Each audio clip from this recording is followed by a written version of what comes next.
திருச்சிற்றம்பலம். மானேர்கலை வளையும் கவர்ந்து உள்ளம் கொள்ளை கொள்ள வழக்குண்டே தேனே அமுதே என் சித்தமே சிவலோகநாயக செல்வமே ஆனே அலம்பு புனர்பொன்னி அணி ஆவடுதுறை அன்பர்தம் கோனே நின் மெய்யடியார் மனக்கருத்தை முடித்திடும் குன்றமே. கருணை ஒளி திருமுகத்தில் திருநீற்றுணுதலும் கண்டாரை வசப்படுத்த கனிந்த வாயழகும் பெருமை தருதுறவோடு பொறையுளத்தில் பொறுத்தே பிஞகனார் மலர்த்தாள்கள் பிரியாத மனமும் மறுவினர்கள் அகலாத ஞானமே வடிவாம் வளர்துரை செய் சிவஞான மாமுனிவன் மலர்த்தாள் ஒருபொழுதும் நீங்காமல் எமது உளத்தில் சிரத்தில் ஓதிடும் நாவினில் என்றும் உண்ணி வைத்தே உரைப்பாம். எல்லாம் வல்ல இறைவன் திருவருளை சிறமேற்கொண்டு திரு கைலாய பரம்பரை திருவாவடுதுறை ஆதீனம் ஸ்ரீ குருமாசனதானங்களுடைய பொன்னார் திருவடி கமலங்களுக்கும் சைவத்தின் குலதெய்வமாய் விளங்குகின்ற மாதவ சிவஞான சுவாமியுடைய திருவடிகளுக்கும் என்னை நெறியில் ஈடுபடுத்தி ஆண்டு அருளுகின்ற குருநாதர் சா தங்கவேல் சுவாமியுடைய திருவடிகளுக்கும் மனம் மொழி மெய் ஆகிய முக்கர்ண வணக்கங்களை மிக பணிவோடு தெரிவித்து நம்முடைய சத்சங்கம் சார்பாக நடைபெறுகின்ற இந்த சிவபோக சார வகுப்பு நடைபெறுவதற்கு துணையாக இருக்கின்ற சத்சங்கத்தினுடைய பொறுப்பாளர்கள், அன்பிற்குரிய நம்முடைய மருத்துவர் உமாமேஸ்வரி அம்மா அவர்கள், கலந்து சிறப்புகின்ற அடியார் பெருமக்கள் அனைவரது திருவடிகளுக்கும் எனது அன்பான பணிவான வணக்கங்களை தெரிவித்து மகிழ்கின்றேன். ஒரு சிறிய இடைவெளிக்கு பின் மீண்டும் சந்திக்கிற மாதிரி இருக்குது. கிட்டத்தட்ட ஒரு 3 மாத காலம் ஒரு சின்ன இடைவெளி. சித்தி தருநாதன் தென்கமலை வாழ்நாதன் பக்தி தருநாதன் பரநாதன் முக்தி பெருநாதன் ஞானப்பிரகாசன் உண்மை தருநாதன் நம் குருநாதன் என்று சிவபோசார சிந்தனையை துவங்கிய நாம கடைசியாக நாம் சந்தித்த பொழுது 74வது பாடலை நின்றுட்டு இருந்தோம். 73வது பாடலை சொல்லி அந்த 74வது பாடலை நம்ம தொட்டோம், ஆனால் அது முடியலை. 73வது பாடலில் சொன்னார், அவரவருக்குள்ளபடி ஈசன் அருளாலே அவரவரை கொண்டு ஏற்றுமானால் அவரவரை நல்லார் பொல்லார் என்று நாடுவது என் நெஞ்சமே எல்லாம் சிவன் செயல் என்று என் ஒரு பெரிய அறிவுரையை 73வது பாடலில் கொடுத்தார். இதெல்லாம் இந்த பனியிறங்கல்ங்கிற தலைப்பில் அவர் பாடுறார். இன்னொரு 10 பாட்டு கிட்டத்தட்ட இதே பொருளில் தான் பாடிட்டுருக்கிறார். அப்படின்னா நம் செயலால் ஒன்றுமில்லை, இந்த கரணங்கள் நம்முடையதில்லை, இந்த உடம்பு நம்முடையதில்லை, இந்த உலகம் நம்முடையதில்லை. அப்படின்னா அப்புறம் இந்த செயல் மட்டும் எப்படி நம்முடையதாக வரும்? இவ்வளவும் இல்லைன்னா இதை கொண்டு செய்கிற செயல்கள். அதனால் இதெல்லாம் அப்போ நம்ம எப்படி இருக்கணும்னு சொன்னார், அவரவரை நல்லார் பொல்லார் என்று நாடுவது என் அப்படின்ட்டு ஒரு பெரிய அறிவுரை நமக்கு. யாரேனும் நமக்கு இன்பம் விளைவிக்கின்ற செயல்களை செய்தால் அவர் நம்மளை பொறுத்தவரை நல்லார், யாரேனும் நமக்கு துன்பம் தருபவராயிருந்தால் அவர் தீயார். இதான் நம்ம உலகியல்ல. அவர் என்ன சொல்லியிருக்கிறாரு, நம்முடைய வினைக்கு தக்கனவாக தான் அந்த நன்மையோ தீமையோ அமைகிறதுனால யாரால் அது வருதுங்கிறது அவரை போய் நல்லார் தீயார்னு நம்ம ஏன் நினைக்கணும்ட்டார். ஒரு பெரிய இதை சொல்கிறார், அவரவரை நல்லார் பொல்லார் என்று நாடுவது என் அப்படின்னார். ஏன் நம்ம அப்படிலாம் நினைக்கணும்? சரி, அப்போ எப்படி நினைக்கணும்? அப்போ பஸ்ஸில் உட்காந்துருக்கணும், ஓரத்தில் சுண்டு வரல நல்ல நறுக்குன்னு மீச்சு விட்டான், வயலையும் உயிரே போயிட்டு. இப்போ அவனை 2 திட்ட தானே வேணும்.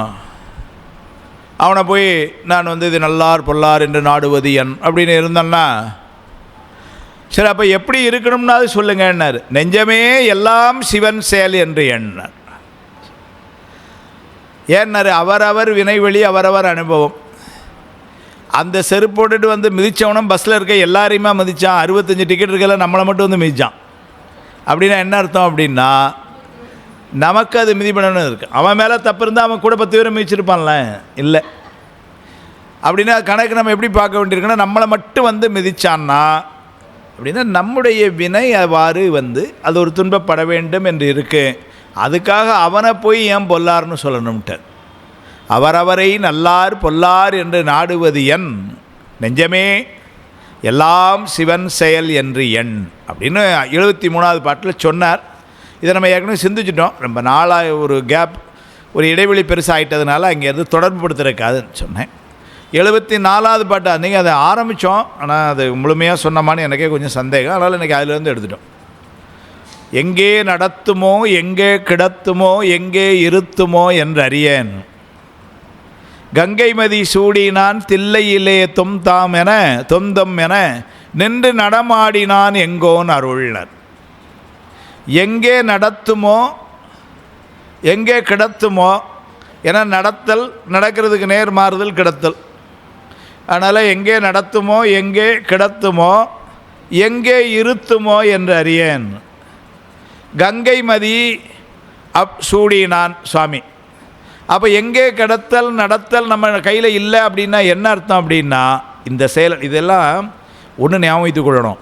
இப்போ நம்ம பேசுகிற இடங்கள், இந்த பாடல்கள் எங்கன்னா உயர்ந்த நிலையில் நின்று பேசுகிறார். ஏன்னா இப்போ நாம் ஏதோ கேவல நிலையிலிருந்து அல்லது இப்போ தான் சகல நிலைக்கு இந்த சுகபோகங்களை அனுபவித்து அந்த நிலையில் பேசலை. இது கிட்டத்தட்ட முக்தி இன்பத்தில் இருக்கக்கூடிய அல்லது முக்தி இன்ப தகுதியாக இருக்கக்கூடிய ஞானிகள் நிலையை பேசி கொண்டிருக்கிறார். அதனால் இப்போ அது என்ன சொல்கிறாரு, இந்த மாதிரி இருத்தல் கிடத்தல் நடத்தல் இதையெல்லாம் என் இச்சை வழி இன்றி, அப்படின்னா என்னுடைய கையில் எதுவும் இல்லாமல், இதெல்லாம் இறைவன் திருவருள் அது வழிதான் நிகழுமாயின். ஏன்னா போன பாட்டில் சொன்னார் எல்லாம் சிவன் செயல் என்று எண். இந்த பாட்டில் என்ன எடுத்துகிட்டு போகிறார், அப்படி தான் நடக்கும் என்று சொன்னால் அப்போ என்னால் நன்மை தீமைகள் செய்கிறதுக்கு ஒன்றும் இல்லையேங்கிறார். அப்போ நன்மை தீமைகளை செய்யாமல் இருக்கிறதுக்கு வழி என்னன்னா, போன பாட்டி இந்த பாட்டி இணைத்து சிந்திக்க வேண்டியிருக்கு. எல்லாம் சிவன் செயல் என்று எண். அப்படி இருந்தோம்னா நாம் புதியனவாக நன்மை தீமை ஒன்றும் செய்யலை. நாம் புதியனவாக நன்மை தீமை ஒன்றும் செய்யலைன்னா வினை செய்யலைன்னு அர்த்தம். ஏன்னா நமக்கு உள்ள ஒரு பெரிய எதிரியை யாருன்னா ஆணவ மலம் பெரிய எதிரி. ஆனால் அந்த ஆணவ மலத்தின் மூலமாக நம்ம சம்பாதிக்கிற பெரிய எதிரி யாருன்னா இந்த வினை. வினை இருக்கும் வரைக்கும் பிறவி உண்டு. அதனால் பிறவி தான் நமக்கு பகை.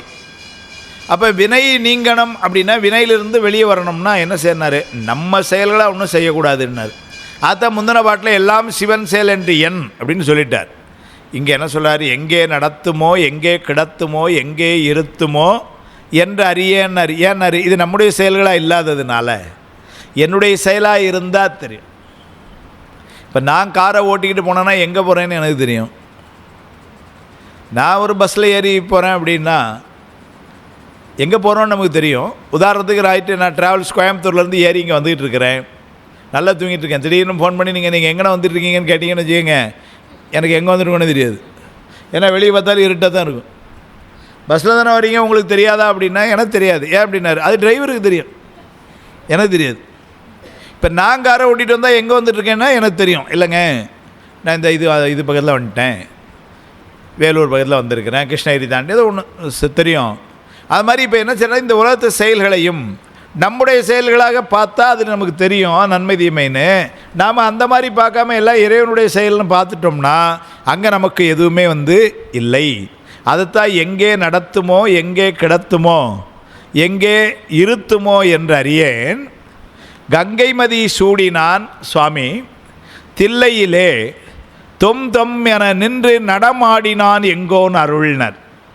அது ரொம்ப முக்கியமான ஒரு இடம். அது தில்லையிலே கங்கைமதி சூடினான், அது சுவாமி எந்த ஊரில் தில்லையிலே, அது வரைக்கும் ஒன்றும் சந்தேகமே இல்லை. தொம் என நின்று நடமாடினான்னர். தொம் என நின்று நடமாடினான் அப்படின்னு மேம்பாக்க பொருள் கொண்டா அவன் நடனமாடினான், தை தக தைங்க மாதிரி ஏதோ தொம்னு நடனமாடினான் அப்படின்னு இருக்குது. ஆனால் இந்த அப்படிங்கிற பொருளை கொஞ்சம் சிந்திச்சு பார்த்தா நெஞ்சு விடுத்துவதில் இந்த சொல்லை பயன்படுத்துகிறார். நெஞ்சு விடுத்துவதில் என்ன பண்ணுவார், திருத்தசாங்கம் பேசுவார். திருத்தசாங்கம் அப்படின்னு சொன்னால் 10 உறுப்புகளிலே 10 உறுப்புகளினுடைய பெருமைகளை ஒரு அரசர், ஒரு வள்ளல் அல்லது இறைவன் அவர்களுக்கு உள்ளது, அவருடைய நாடு, அவருடைய ஊர், அவருடைய பெயர், அவருடைய கொடி, அவருடைய பறை, அவருடைய படை, அவருடைய முரசு, அவருடைய யானை, அவருடைய குதிரை, அப்படி 10 உறுப்புகளை அதெல்லாம் இப்போ ஏற்பட்டது பெருமை. அதில் ஆறு ஒன்று, அந்த ஊரினுடைய பெருமை இப்படின்னு பார்த்து சொல்லும்போது இதில் கூட திருவாசலோட திருத்தசாங்கம் அப்படின்னு 19 ஏறார் இளங்கிலி எனும் படி. அதே மாதிரி வந்து அந்த தசாங்கத்தை அங்கே சொல்லுவார், எங்கே நெஞ்சு விடுதுதில். அதில் ஆறு, இந்த ஆறு ஒன்று சொல்வார். ஆறுனுடைய அழகை அதில் ரொம்ப சொல்லுவார். அதில் ஒரு வார்த்தை சொல்லுவார், ஐயம் களவு பயம் காமம் கொலை கோபம் காதி அளவில் வினையெல்லாம் அழித்து. அந்த ஆறு எப்படி அடிச்சுட்டு வருதான். இப்போ நம்ம ஆறு அடிச்சுட்டு வரும்போது சார் அங்கேருந்து குப்பை கம்பெல்லாம் அடிச்சுட்டு போகுது அப்படின்னு சொல்லுவோம் இல்லையா. சுவாமியினுடைய அருள் என்கின்ற ஆறு எப்படி எதையெல்லாம் அடிச்சுட்டு வருதுன்னாரு. ஐயம் களவு பயம் காமம் கொலை கோபம் காதி அளவில் வினையெல்லாம். அளவில் வினைன்னு அளவில்லாத வினைகள்னு அர்த்தம். அப்போ நம்முடைய ஐயம் என்பது ஒரு பெரிய கவலை தரும் விஷயம். ஏன்னா நீங்கள் எதுக்கு எடுத்தாலும் ஒரு சந்தேகத்தில் இருந்தோன்னு வச்சுக்கோங்களேன், நம்ம வந்து ஒரு வேலையும் செய்ய முடியாது. ரோட்டை கிராஸ் பண்ணோம், நம்ம கிராஸ் பண்ணோம் பஸ் வந்து ஏற்றிடணும் அப்படின்னு நினச்சிட்டு ஐயப்பட்டோம்னா என்றைக்கு கிராஸ் பண்ணேன் இல்லைங்களா. அதனால் ஐயம் என்பது வந்து சந்தேகம் வந்து ஒரு பெரிய நோய். ஐயம் களவு பயம். பயம் வந்து பார்த்திங்கன்னா பயப்பட வேண்டியது பெறணும், அஞ்ச வேண்டியதற்கு அஞ்சணும். திருவள்ளுவர் தான் சொல்கிறார். ஆனால் எல்லாத்துக்கும் பயந்தோம்னா வேலை நடக்காது. சிவபாசனம் புரியுமான்னு பயந்தோம்னு வச்சுக்கோங்க, வர முடியுமா? ஒரு தைரியம் தான் பார்த்துருவோம் அப்படின்ட்டு அப்படி தானே வந்து உட்காந்துருக்குறீங்க. பயம் காமம் கொலை கோபம் காதி அளவில் வினையினர், அளவில்லாத வினைகள் எல்லாம் அழித்து இங்கு உளம் மகிழ. அங்கே ஒரு வார்த்தை போட்டார், தொம்மெனவே எங்கும் முழங்கி சுருதி பயில் செம்மை தரு ஆகமங்கள் எழுதினார். தொம்மெனவே அப்படின்னு அங்கே ஒரு வார்த்தை போட்டார். எதுக்கு? ஆகமங்களுக்கு சொல்லார். தொம்மெனவே எங்கும் முழங்கி ஆறு வருதான் அப்படி. ஏன்னா கரை இதிலெல்லாம் இறங்கி ஏறி அப்படி மேலே வரும்பொழுது தொம்மெனவே முழங்கி எங்கும் முழங்கி சுருதி பயில் செம்மை தரும் ஆகமங்களை சேர்த்து அப்படின்னார். அப்போ தொம் என்பதை அதை வச்சு உரையாசிரியர் என்ன எழுதினாங்க, தோம் அப்படின்னு எடுத்து அப்படின்னா ஓம் என்கின்ற பிரணவத்தை கொண்டாந்தாங்க. அவன் நடனம் ஆடுறது எப்படி கொண்டானா தோம் என்று சொல்லி. தையலார் மையலிலே தாழ்ந்து விழ கடவேனை பையவே கொடுபோந்து பாசமெனும் தாழ்வுரி உய்யும் நெறி காட்டு வித்திட்டு ஓங்காரத்து உட்பொருளை ஐயன் என கருளியவர். அதுதானே சொல்கிறார். ஆனால் அந்த ஓங்காரம் அதுதான் ஓம் என்று அதைத்தான் அங்கே எடுத்தார். சூடினான் தில்லையிலே அவன் நடனப்படுறான், பிரணவ ரூபமாக நின்று ஆடுறான். நம்ம தொம் தொம்னு ஆடுதானே டம் டம்னு ஏதோ குதியாட்டம் போடுதான்னு நினச்சோம்னு வச்சுக்கோங்க, ஒளிஞ்சுதுன்னு அர்த்தம். அது பொருள் எப்படி எடுக்க வேண்டியிருக்குன்னா தோம் தோம் என அப்படின்னா ஓம் என்று அவனுடைய பிரணவம் அதுதான் நின்று நடம் ஆடினான் எங்கோன் அருள்னர். எங்கே நடத்துமோ எங்கே கிடத்துமோ எங்கே இருத்துமோ என்று அறியன் ஏன்னாரு. நம்முடைய செயல் அல்ல, ஞானிகளுக்கு. நம் செயல் அற்று இந்த நாமற்ற பின் நாதன் தன் செயல் தானே என்று உந்தீபர தன்னையே தந்தான் என்று உந்தீபர திருவுந்தியார் சாத்திரம். நம் செயல் அற்று இந்த நாமற்ற பின். அப்போ என்ன யாருடைய செயல்? நாதன் தன் செயல்ன்ட்டார்.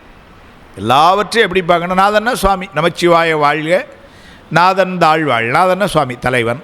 அதனால் எல்லா செயலையும் எப்படி பார்க்கணுன்னாரு, நாதன் தன் செயல் என்று உந்தீவர அப்படி தான் பார்க்கணுங்கிற. என் செயலால் ஆவது ஒன்றுமில்லை என்றே நின்றால் ஏதும் துயரில்லையே. இந்த சூதை அறிகளையே பாமன் சுவாமிகள் சமாதான சங்கீதத்தில் என் செயலால் ஆவது ஒன்றுமில்லைனர். அப்போ இதெல்லாம் எப்படி நடக்கினார்? திருவருள் செயல். அதுதான் அங்கே சொல்கிறார். அதனால் எங்கே நடத்துமோ இருத்துமோ என்று அறியேன் கங்கைமதி சூடி நான் தில்லையிலே தொம் தொம் என நின்று நடம் ஆடினார். தொம் தொம்ங்கிறது எங்கேருந்து வருது அப்படின்னா சுருதிபையில் செம்மை தரும் ஆகமங்களை அப்படின்னு எழுதினார். அங்கே இருந்து எடுத்து பொருள் அவ்வளோ ஆழமாக இந்த இடத்துல பார்க்க வேண்டியது. நன்றாக நால்வருக்கும் நான்மறையின் உட்பொருளை அன்று ஆளின் கீழ் இருந்து அங்கு அறமுறைத்தான் காணேடி. அன்று ஆளின் கீழ் இருந்து அங்கு அறமுறைத்தான் ஆயிடினும் கொன்றான்கான் புறம் ஒன்றும் கூட்டோடே சாழலோ இல்லைங்களா? திருச்சாளல். அங்கே அறம் என்று சொன்னது ஆகம நுட்பொருளை. உரையில் அப்படி தான் எழுதினார். இது எதில் தெரியுது அப்படின்னா, திருவாதூர் புராணத்தில் சொல்கிறார். இதே வார்த்தையை அறம்ங்கிறார். ரொம்ப அருமையான இடம் திருவாதூர் புராணத்தில். ரொம்ப நுட்பமாக சில செய்தியெல்லாம் சொல்கிறார். திருப்பெருந்துறையில் சுவாமி தீட்சை கொடுக்குறான். எப்படி தீட்சை கொடுத்தான்னு அழகாக சொல்கிறார். பார்த்த பார்வையிலேயே நயன தீட்சை கொடுத்தான்னார். முதல்ல அவ்வளோதானா சார்னார். இல்லைன்னார். தலை மேலே கை வச்சானோ. ஸ்பரிசம் அவ்வளோதானான்னார். இல்லை இருக்குன்னார். என்னன்னார்? காது வழியாக வாசக தீட்சை கொடுத்துருக்குறான், மந்திரத்தை கொடுத்துருக்குறான். அவ்வளோதானான்னார். இல்லை, அதுக்கப்புறம் அவர் மேலே திருவடியை வச்சு தீட்சை கொடுத்தார். அவ்வளோதானான்னார். அதுக்கப்புறம் ஒன்று சொல்கிறார். அது வாதூர் புராணத்தில் அந்த செய்தி வருது. எனக்கு தெரிஞ்ச திருவிழாப்பாணத்தில் கூட உபதேசித்த படலில் கூட அந்த செய்தி இல்லை. என்ன பண்ணார்? திருவடி தீட்சை அந்த திருவடி தீட்சை கொடுத்தாலும் ரொம்ப அருமையாக சொல்லுவார். அதாவது இவர் இது பண்ண அவர் தலை மேலே திருவடியை வச்சார். அவர் என்ன பண்ணாரா, அந்த திருவடியை ரெண்டையும் தன்னுடைய கண்ணுக்கு இழுத்து ஒத்தி கொண்டாராம் மாணிக்கவாசர். அது மட்டும் இல்லை, அடுத்தால என்ன பண்ணார், அந்த திருவடி அப்படியே கொஞ்சம் கீழே இழுத்து தன்னுடைய நெஞ்சோடு வைத்து ரெண்டு கையும் வைத்து அணைத்து கொண்டாராம், விடமாட்டேங்கிற மாதிரி. என்னம்மா சொல்ல? அது எப்படி சார் ஒருத்தருடைய கால் நீண்டுகிட்டே வருமானார்? நீண்டு கொண்டே வரும். எங்கே பார்த்தீங்கன்னாரு? சித்தவான் மடத்தில் படுத்தோம். நாங்கள் பார்த்தோம். சுந்தரருக்கு கொடுக்கும் பொழுது முதல்ல சொல்லும்போது என்ன சொல்லிட்டார்? திசைரியா வயசது என் மூப்புக்கான்னாரு. ஆனால் இப்போ என்ன பண்ணார்? அவர் எந்திரிச்சு தள்ளி போய் படுத்துட்டார். அவர் படுத்திருந்த இடம் வரைக்கும் திரும்ப இங்கேருந்தே கால் நீளுதுன்னா என்ன அர்த்தம்? அந்த கால் நீளும். ஏன்னாரு? பாதாளம் ஏழினும் கீழ் சொற்கழிவு பாதம் மலருது. அப்படிப்பட்ட திருவடி.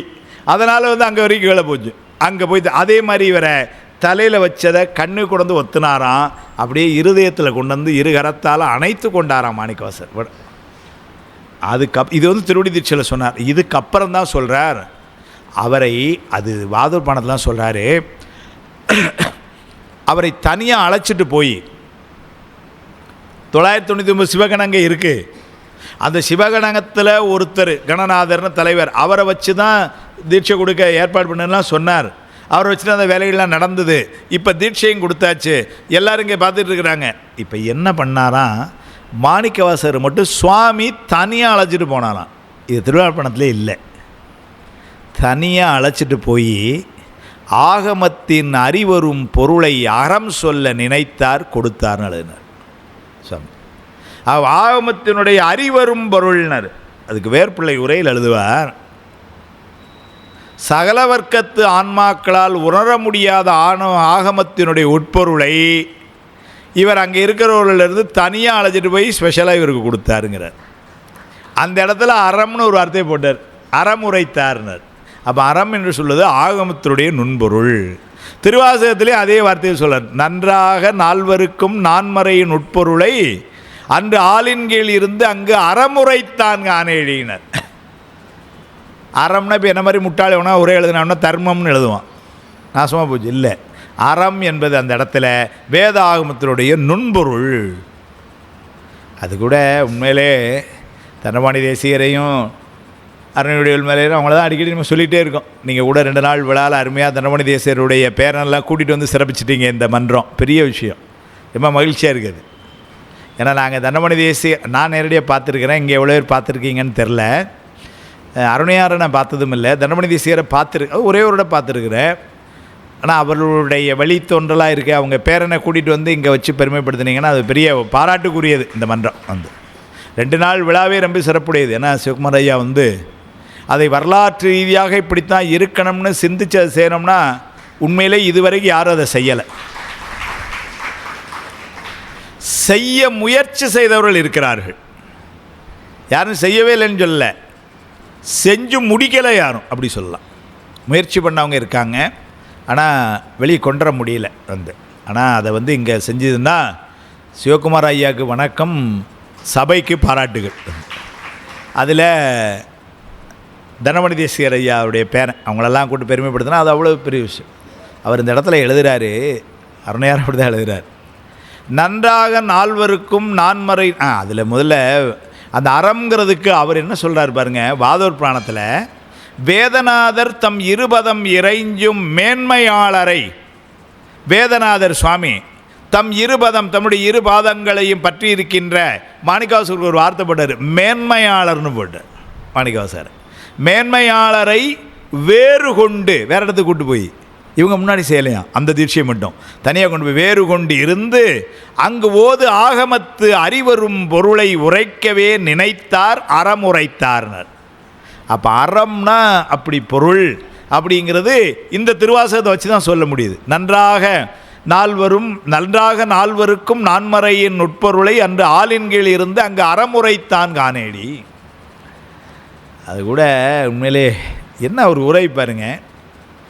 அன்றைக்கு நால்வருக்கு சனகாதி முனிவர்களுக்கு அறமுரைத்தான். இது ஒரு கேள்வி. இதில் என்ன கேள்வி இருக்கு? ஆமாம், அறமுரைத்தான். யாருக்கு? நால்வருக்கு. சனகாதி முனிவர் நால்வருக்கு உரைத்தான். ஏன்னா திருச்சாளல் முதல்ல ஒரு கேள்வி கேட்க அந்த பொண்ணு பதில் சொல்லுது. நன்றாக நால்வருக்கும் நான்மறை நுட்பொருளை என்ற ஆளின் கீழ் இருந்து அங்கு அறமுரைத்தான் காணேடி. இதில் கேள்வி கொண்ட இடமே இல்லையே. ஆமாம், உரைத்தான். அதுக்கு அந்த பிள்ளை பின்னாடி பதில் சொல்கிற பிள்ளை சரி, அந்த உமை பெண் என்ன சொல்லுச்சு? அன்று ஆளின் கீழ் இருந்து அங்கு அறமுரைத்தான் ஆயிடினும் கொன்றான்கான் புறம் மூன்றும் கூட்டோடி சாழலுன்னது.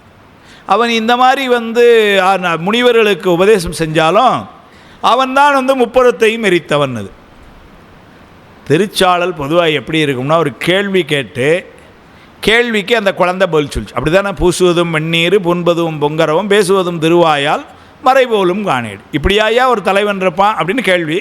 உடனே அதுக்கு அது பதில் சொல்லுது. பூசுவதும் பேசுவதும் பூண்பதும் கொண்டென்னை ஈசன் அவன் எவ்வுயிர்க்கும் இயல்பானான் சாழலோ. ஈசனா தலைவன். ஒரு தலைவன் அவன் என்ன பூசியிருக்கான் என்ன பேசியிருக்கான்னு வச்சா முடிவு பண்ணுவீங்க? அவன் இயல்பாகவே தலைவன் ஈசன் அப்படின்னு பதில் சொல்லிச்சு. அது மாதிரி இங்கே கேள்வி என்னென்ன, இங்கே கேள்வி என்ன நமக்கு தெரியல. எனக்கெல்லாம் தெரில, உங்களுக்கு தெரிஞ்சிருக்கும், எனக்கு தெரில. அருணையார் எழுதுகிறார், தனமுனீஸ்வரர் எழுதுகிறார், நன்றாக நால்வருக்கும் நான்மறை நுட்பொருளை என்ற ஆளின் கீழ் இருந்து அங்கே அறமுரைத்தான் காணேடினா, உலகத்தை துறந்தவர்களுக்கு ஆகம நுட்பொருளை ஓதி அவர்களுக்கு முக்தி இன்பம் கொடுப்பான் இறைவன். சரி, உலகத்தை துறந்தவர்க்கே அதை செய்வான். ஆதலால் அவனால் இல்வாழ்வில் இருப்பவர்களுக்கு பயன் ஒன்றும் இல்லையாம் அப்படின்னு கேள்வி. அதுதான் அங்கே கேள்வி. முனிவர்களுக்கு அவன் முக்தி இன்பம் கொடுப்பான், இல்வாழ்வார்கள் அருணையார் எப்படி எழுதுவார்? இல்வாழ்வார்கள் வேறு தெய்வத்தை தேட வேண்டியது தான் அப்படின்னு எழுதுவார். அப்படின்னு அதுதான் கேள்வி. சரி, அப்போ அதுக்கு பதில் அப்படி சொல்லணும். என்ன சொல்லணும்? இல்லை, அவன் அறமுறைக்கிற தெய்வம் ஆனால் நமக்கும் செய்வான்னு சொல்லணும்ல. அதுக்கு என்ன சொல்லார்? அந்த ஆளின் கீழ் இருந்து அங்கே அறமுறைத்தான் ஆயிடினும் கொன்றான்கான் புறம் மூன்றும்னர். புறம் மூன்று அப்படின்னா முப்புறம் 3 பேரையும் கொன்னான்னு அர்த்தம். அவனை கொண்டுட்டாங்கிறதுக்கு இல்வாழ்வுக்கு என்ன சம்பந்தமா? இதை பிடிக்கிறதுக்கு சிவஞான மாபாடி இது போண்டிருக்கு. அங்கே எழுதுகிறார் சுவாமி. என்ன எழுதுகிறாருன்னா, முப்புறங்களையும் எரித்து தேவர்கள் இழந்த சுகபோகத்தை மீண்டும் கொணர்ந்தான் சுவாமிங்கிறார். சொல்லி அதை எப்படி எழுதுகிறாரு? கல்லால் நிழல் மலைவில்லார் அருளிய பொல்லாரினை மலர் நல்லார் முனைவரேங்கிற உரையில் எழுதும் பொழுது, மலை வில்லார் அருளியன்னா மலையை வில்லாக வளைத்து அதனால் முப்புறங்களை எரித்து அதனால் தேவருடைய சுகபோகங்களை எல்லாம் மீண்டும் அனுபவிக்க செய்ததனால் அவன் பெத்த நிலையில் இன்பத்தை தருவான் என்றும், மலைவில்லார் என்று சொல்லி மலைவு இல்லார் மயக்கமரச் செய்தான் அந்தியம்பெருமானுக்கு என்று சொன்னால் அவன் முக்தி இன்பத்தை தரக்கூடியவன் என்று இரண்டையும் சொன்னார்னு எழுதினார் சாமி. மலைவில்லாருக்கும் மலைவில்லாருக்கும் அதை சொன்ன பிறகு தான் இங்கே புரியுது. இதுக்கு அருணையார் ஒரே எழுதுகிறார். இந்த மாதிரி இல்வாழ்வாருக்கு வேறு தெய்வம் வேண்டுவது என்பது தடை அப்படி ஒரு கேள்வி. அதுக்கு இவர் பதில் சொல்லான்னு சொல்லிட்டு கல்லால் நிழல் மலைவில்லார் அருளிய என்றார் மெய்கண்டாரும் அப்படின்ட்டு போயிட்டார். மெய்கண்டார் அப்படி சொன்னால் எங்களுக்கு தெரியும் சாமி, அதுக்குள்ளே என்ன சொல்லியிருக்காரு எங்களுக்கு தெரியலையே. அது எங்கே இருக்குனாரு? மாபாடியத்தில் இருக்குது. எவ்வளவு நுட்பமாக, அதாவது ஒரு நூலில் ஒரு நூலுக்குள்ளே போய் எப்படி கொண்டு போக வேண்டியிருக்கும். அறம் என்கின்ற ஒரு சொல்லுக்கு அவ்வளவு. அதுதான் இங்கே தொம் என்று ஓம் என்று சொன்னது எங்கன்னா ஆகமத்தை.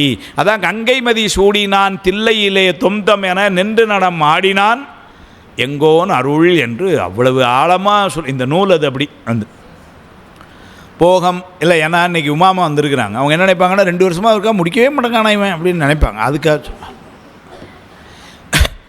போகம் புவனம் பொருந்துமிடம் எங்கெங்கும் தேகம் கரணம் திரியுமே ஆகிலது தன்னை நீ என்று தவியாதே நெஞ்சமே நின்னையே கண்டு அருளில் நில். அருமையாக சொல்கிறார். போகம் இந்த உலக போகம், புவனம் இந்த உலகம், பொருந்தும் இடம் எங்கெங்கும் தேகம் கரணம் திரியுமேனர். அதனால் நான் இந்த தனுவும் இல்லை, அதாவது உடலும் இல்லை, இந்த போகமும் நானாக கொண்டது இல்லை. அதனால் போகம் பூணம் பொருந்துமிடம் எங்கெங்கும் தேகம் கரணம் தெரியுமே ஆகிலது தன்னை நீ என்று தவியாதேனர். அதனால் நீ இதுக்குள்ளே போய் இந்த ஏகதேச பொருளாகிய இந்த தனுகரணங்களையே நீ இன்னும், அதனால் நீ தான் இப்புவனங்களில் போக்குவரவு புரிந்து கொண்டிருக்கிறாய் என்னும் என்கின்ற மயக்கத்தை விட்டு நீங்கி, முதல்ல சொன்னார், அந்த மயக்கத்தொட்டு வெளியே வாங்கினார். நீங்கி நினது வியாபகத்தன்மையும் அந்த தன்மையை, நினது வியாபகத்தன்மை நம்முடைய வியாபகத்தன்மை உயிருக்கு, அந்த வியாபகத்தன்மையை மறைத்து இருக்கின்ற ஆணவமலம், பின்னால் அந்த ஆணவமலத்தை நீக்க வருகின்ற திருவருள், இது எதுவுமே நம்ம இல்லைங்கிறார். வியாபகத்தன்மை நமக்கு உண்டு உயிருக்கு, அது ஒன்று தான் உண்மை. அது ஆணவமலை மறைப்பினாலே வியாபகத்தன்மை கெட்டு அணுத்தன்மை ஆகிவிட்டது. அதனால் அணுன்னே பேர் இந்த உயிருக்கு. அதனால் அந்த அணுத்தன்மையை கொடுத்து அந்த ஆணவமலத்தை நீக்குகின்ற திருவருளும், அதனால் அந்த திருவருள் செய்கிற செயல்கள் தான் இதெல்லாம் என்று சொல்லி நம்முடைய செயல்கள் எதுவுமே இல்லைன்னு. போகம் புவனம் அது உண்மைதானே. நீங்கள் பொருந்துமிடம்னு எங்கே புவனம் பொருந்துமிடம், எந்த புவனத்தில் எந்த லோகத்தில் நம்ம பிறக்க போகிறோங்கிறது நம்ம கையில் இல்லையே. ஞாயிற்கடையாம் நாயேனை நயந்து நீயே ஆட்கொண்டாய் மாயப்பிறவி உன்வசம் வைத்திட்டு இருக்கும் அதுவன்றி ஆயக்கடவே நானோதான் என்னதோ இங்கே அதிகாரம், அப்படி தானே சொல்கிறார் மாணிக்கவாசன். அப்போ எங்கே பிறக்க போகிறோம் நம்ம கையில் இல்லை, என்ன மாதிரியான அனுபவங்கள் இருக்க போகிறது நம்ம கையில் இல்லை. போகம் புவனம் பொருந்துமிடம் எங்கெங்கும் தேகம் கரண தெரியுமே நம்ம கையில் இல்லை. அப்படின்னா ஆகிலது தன்னை நீ என்று தவியாதேனர், இந்த பொருள்களை எல்லாம் நீ என்று நீ நினைக்காதேன்றார். நெஞ்சமே நின்னையே கண்டு உன்னையே கண்டு எதில் நிற்கணும்னாரு, அருளில் நில்னர். அருள், அந்த அருள் தான் சிறப்பு. அதனால தான் திருவள்ளுவர் பயனில் அருளை பற்றி பேசுகிறதுக்காகவே 10 அதிகாரத்தில் 2 அதிகாரம் போட்டார். அருளது நிலைன்னு திருவள்ளுவர் பற்றி சிறப்பாக ஒன்று. அப்புறம் அந்த அருள் எப்படி நமக்கு உதவி செய்யும்னா, அவன் குருநாதராய் மானுட சட்டை தாங்கி வருவான், அந்த செய்தி சொல்கிறதுக்கு அருள் உருநிலைன்னு ஒன்று போட்டார். இப்போ அருளது நிலை அருள் உருநிலை 2 100 பாட்டில் 20 பாட்டு இந்த செய்தியை சொல்கிறதுக்கே வச்சுக்கிட்டார். அருளில் பெரியது அகிலத்து இல் வேண்டும் பொருளில் தலையிலது போல், அருளை விட சிறப்பு வரல. பாமன் சுவாமிகளும் சொல்லார், திருவலங்கள் திரட்டில் பாடுவார், எந்தையே இறையே இணை அருள் இலையேல் இங்கியான் உய்ந்திலேன் அந்தோம்பர். இங்கன்னா இந்த பூலோகத்தில் அல்ல, இந்த இடத்துல சிந்தை சேர்வானே திகழ்விழு பொருளே திருப்பரங்கிரி உரை சிவனே, திருப்பரங்குன்றத்தில் பாடுறார். பந்தமே போக்கி பதருளாக்கி பகலிரவு அணவிடா நிலையில் சந்ததம் சேர்க்க தயவு செய்யாயோ சரவணசுயம் பெருமாளே என்பர். அதனால் இதெல்லாம் விட்டு நேராக உன்னுடைய திருவடியில் கொண்டு சீக்கிரமாக என்னை சேர்க்கறதுக்கு தயவு பண்ண உதவி பண்ணணும்னு பாடுறார். அங்கே சொல்லும்போது எந்தையே இறையே இணையருள் இலையேல் எங்கியான் உய்ந்திலே நந்தோ. மாணிக்கவாசர்னு எளிமையாக சொல்லிவிட்டார், அருளாது ஒளிந்தால் அடியேனை அஞ்சேல் என்பார் ஆறுனர்.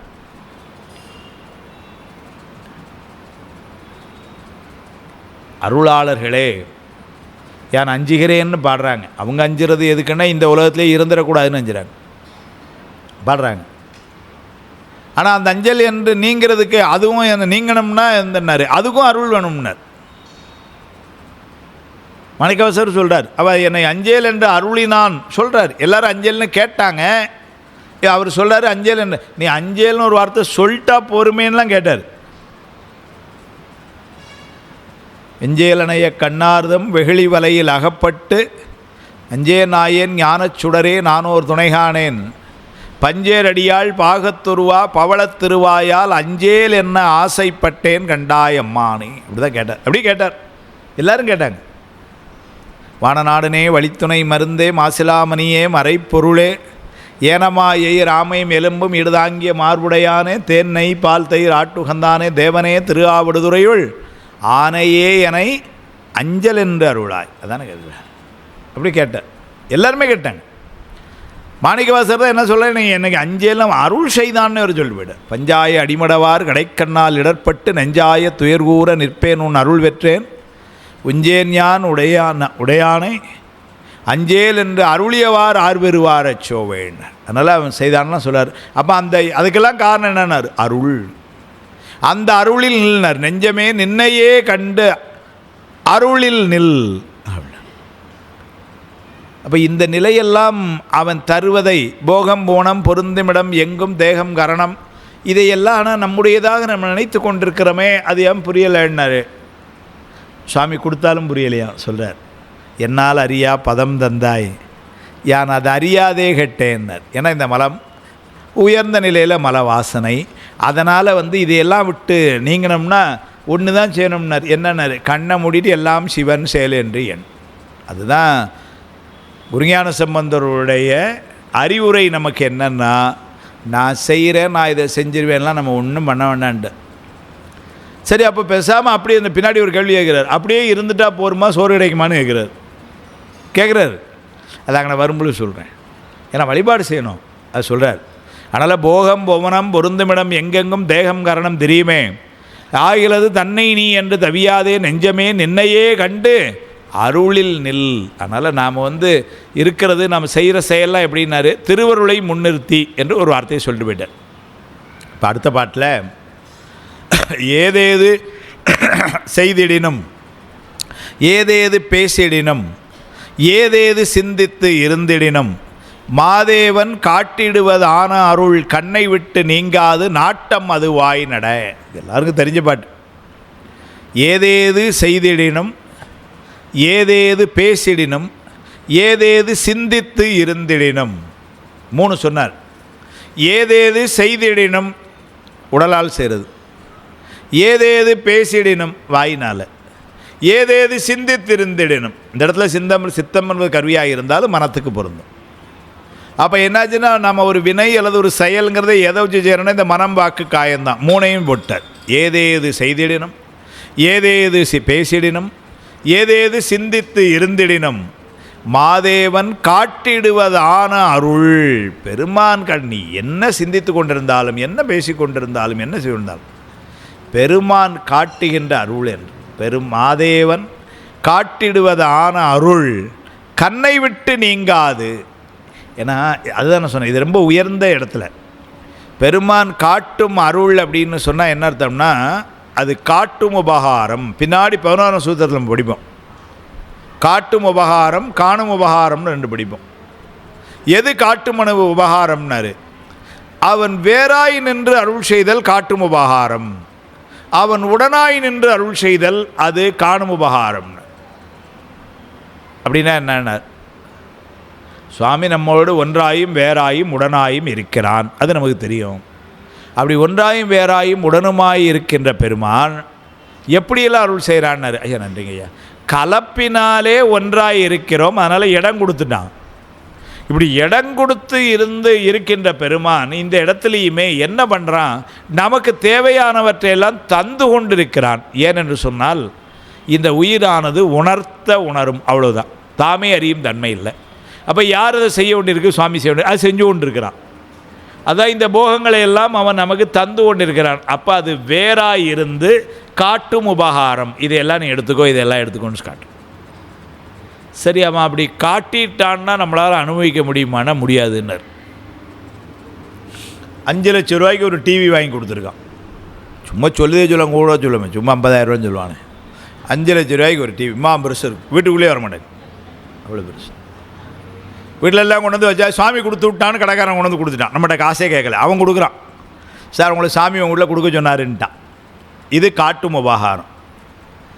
3 நாள் டிவியை சுற்றி வர எப்படி ஆன் பண்ணனே தெரில. அந்த டிவியில் எங்கன பட்டன் இருக்குன்னே தெரில. அப்போ அவன் காட்டினான், அதனால் பொருள் வந்தது, நான் அனுபவிக்க முடியல. இப்போ கடைக்கு ஃபோன் பண்ணுறேன், அவன் ஒரு ஆளை அனுப்பிச்சி விட்டு அவன் போட்டு காமிக்கிறேன், இப்போ படம் பார்க்குறேன். அவன் தான் காணும் உபகாரம், கூட இருந்து அவனும் படம் பார்த்து கரெக்டாக வருதான்னு பார்த்தான். இது சுவாமி சேருது. அப்போ அதனால் என்ன பண்ணுறா, காட்டும் உபகாரம் காணும் ரெண்டும் 11ஆம் சூத்திரத்தில். காணும் கண்ணுக்கு காட்டும் உளம்போல காண உள்ளத்தை கண்டு காட்டலின்னார். கண்டுங்கிறது காணும் உபகாரம். ஆனால் அவர் ரெண்டையும் செய்கிறார். அதுதான் இங்கே சொல்கிறாரு, காட்டிடுவதான அருள் அப்படின்னா, காட்டுதல்ங்கிறது இந்த இடத்துல காட்டும் உபகாரம். எதை காட்டினான்னாரு, திருவடிகளை காட்டினான். காட்டிடுவதான அருள், அந்த திருவடியை பார்க்கறதுக்கு தானே அருளாளர்கள்லாம் அவ்வளவு இதாக இருந்திருக்காங்க இல்லைங்களா? அதனால் அதை பார்த்தான்.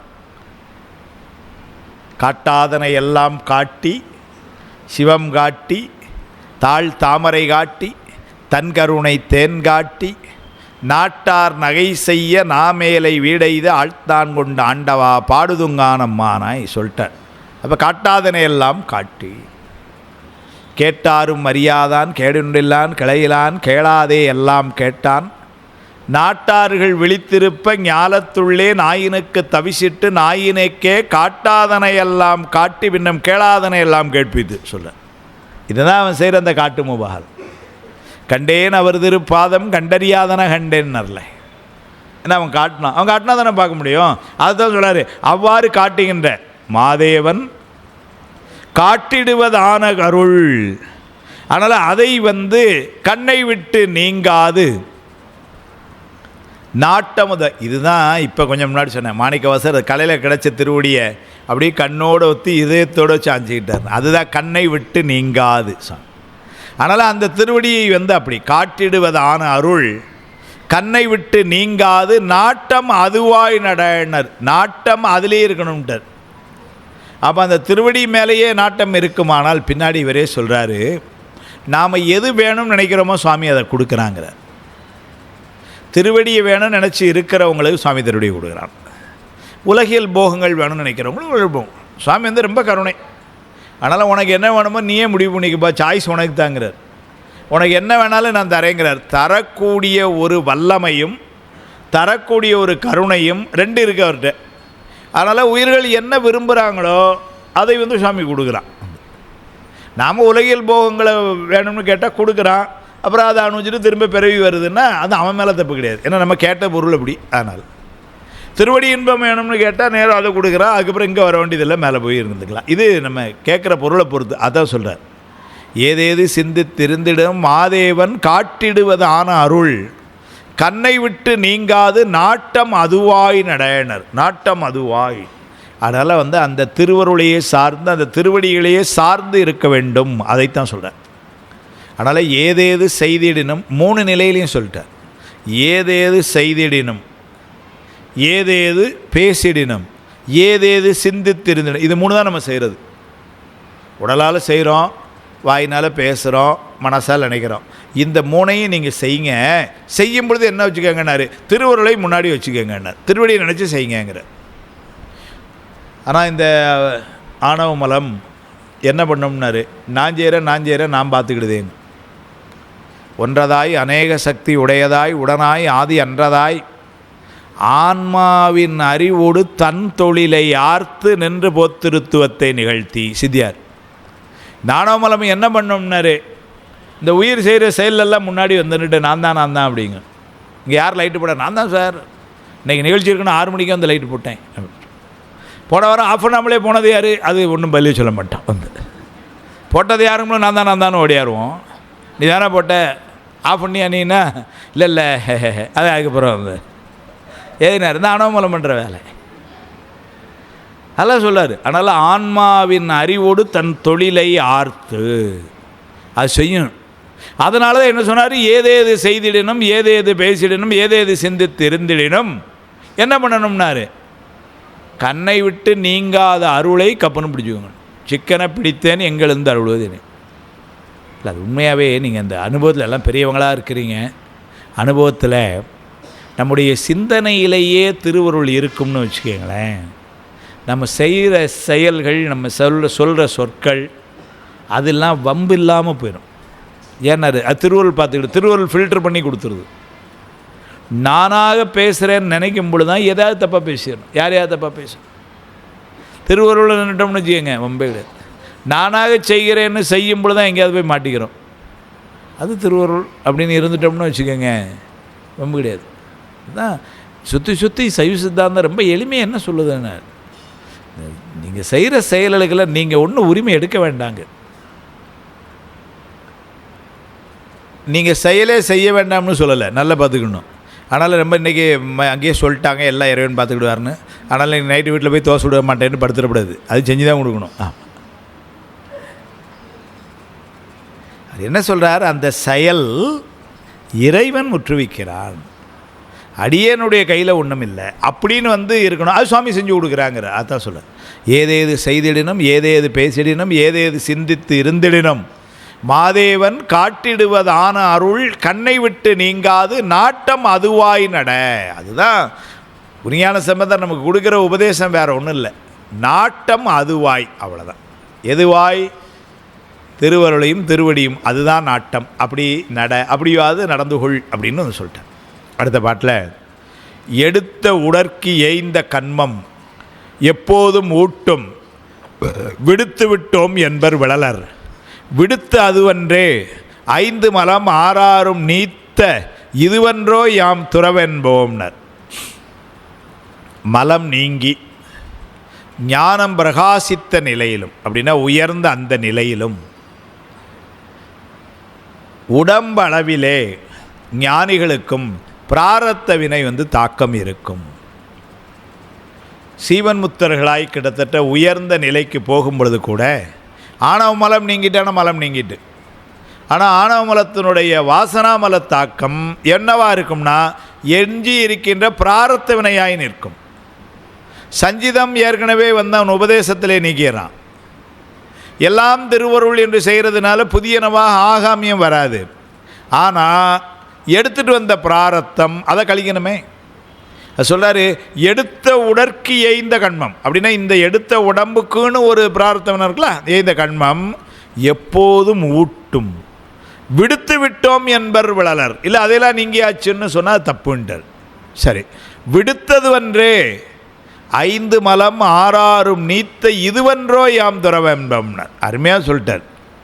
அப்படின்னா அதெல்லாம் அது ஒளியும் பிராரத்த வினை தன் பயனை விளையாது ஒளியாதுன்னு எழுதினார். அப்படின்னா பிராரத்த வினை பயன் கொடுக்க தான் செய்யும். அப்போ அந்த பிராரத்த வினை இருக்குன்னா அப்போ உடம்புடைய ஒருத்தரையும் முத்தர் என்று சொல்ல முடியாதோ? போன வகுப்பில் சீவன் முத்தர் ஒருத்தர் சொன்னீங்களே, இப்போ அப்படி சொல்ல முடியாதோன்னா சொல்ல முடியும். எப்படின்னாரு அங்கே சொல்கிறாரு, வினை செய்வது என்பது உயிர், வினையை அனுபவிப்பதும் உயிர். நம்ம உடல் நிறைய நினச்சிக்கிட்டு இருக்கிறோம், ஆனால் அனுபவிக்கிறது எதுன்னு பார்த்தீங்கன்னா உயிர். ஞானிகளுக்கு அந்த பிராரத்த கண்மம் உடல் அளவிலே நீங்கும்னு இது எங்கே சொன்னார்னா திருவருள் பயனில் சொல்லி வச்சார். ஞானியர் நிலையில் சொல்கிறார். நமக்கு இல்லை, நம்ம பிராரத்த வினை உயிரளவில் அனுபவிச்சு தான் ஆகணும். ஞானிகளுக்கு ஏன்ற வினை உடலோடு ஏகம் இடையேறும் வினை தோன்றில் அருளே சுடும்னர். ஏன்ற வினை ஞானிகளுக்கு அப்படின்னா இங்கே எடுத்துகிட்டு வந்த வினை எப்படி கழியும்னார்? உடலோடு ஏகும்னர், உடல் அளவிலே கழியும். இடையேறும் வினை புதுசாக வர்ற வினை ஏதாவது வருமானார்? தோன்றில் வருத மாதிரி இருந்தாலும் அருளே சுடும், திருவருள் வராமல் சுற்றும்ட்டார்.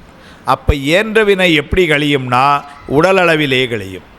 அது என்ன உடல் அளவிலே கழியும் அப்படின்னு சொன்னால் அருமையாக சொல்லிட்டான். எப்படி சொன்னாங்கன்னா, இப்போ உடல் அளவிலே ஒரு தாக்கம் வருது, கையில் ஏதோ ஒரு புண்ணு வந்துருச்சுன்னு வச்சுக்கோங்களேன், தீவினையினால் ஒரு தாக்கம். அதே புண்ணு சாதாரணப்பட்டவர்களுக்கு வரும் பொழுது அது எந்த அளவிற்கு வலி இருக்கிறதோ, ஞானியர்களை தாக்குகின்ற அந்த புண் அவர்களுக்கு அந்த வலி அவ்வளோ தெரிவதில்லை. ஏன்னாரு உடல் அளவில் கழியும். நமக்கு வரும்பொழுது எப்படி இருக்குங்கிறாரு. எப்படி இருக்குங்க வலினா? டாக்டரோட உயிரே வெடி டாக்டர் வலிங்கிறோம். ஏன்னா அது உயிரளவிலே தாக்குகிறது. இவர்களுக்கும் முன்னே இருக்குது, ஆனால் என்ன ஆகும்னாரு பெருசாக வலியில்லைன்னு தெரில. அப்போ உடல் அளவிலே தாக்கி சரியாகுது. நமக்கு எப்படின்னா உடல் அளவிலே தாக்கி அது என்னதுன்னாரு, அந்த அனுபவம் உயிருக்கு இருக்குது. நேற்று ராத்திரிலாம் தூங்கவே இல்லை டாக்டர், வென்னு வலிங்க அப்படின்னு நம்ம மறுநாள் சொல்கிறோம். அவங்களுக்கு அப்படிலாம் இல்லை. இதுதான் உடல் அளவிலே தாக்குறது. அதே மாதிரி இது இப்படி ஒரு தாக்கம் சொல்லிட்டேன், ஏதோ ஒரு பொருள் இழந்துட்டோம். அப்போ என்னன்னா ராத்திரி பூரா தூக்கமே வர மாட்டேன். ஏன்னா உயிரளவிலே தாக்கம். 5 பவுன் வளையல் சார் எங்கன்னா கழட்டி வச்சேன்னு தெரில. இன்றைக்கி இருக்க நிலைமையில 5 பவுன்னா என்னாச்சு? தூங்க முடியுமா? அப்படி சரி எங்கேயோ கழட்டேன், யாருக்கோ உள்ளது வரும் அப்படின்ட்டா தூங்க முடியும்? இல்லை, ரைட்டுங்களா? ஏன்னாரு இது உடல் அளவில் இல்லை, இது எங்கே தாக்குது? உயிரில் தாக்குது. இங்கே ஞானியர் இதே பொருள் இல்லைன்னா, மன்னன் காவிரி ஆற்றுல போய் குளித்தான், எந்திரிச்சு பார்க்க மாலையை காணும்.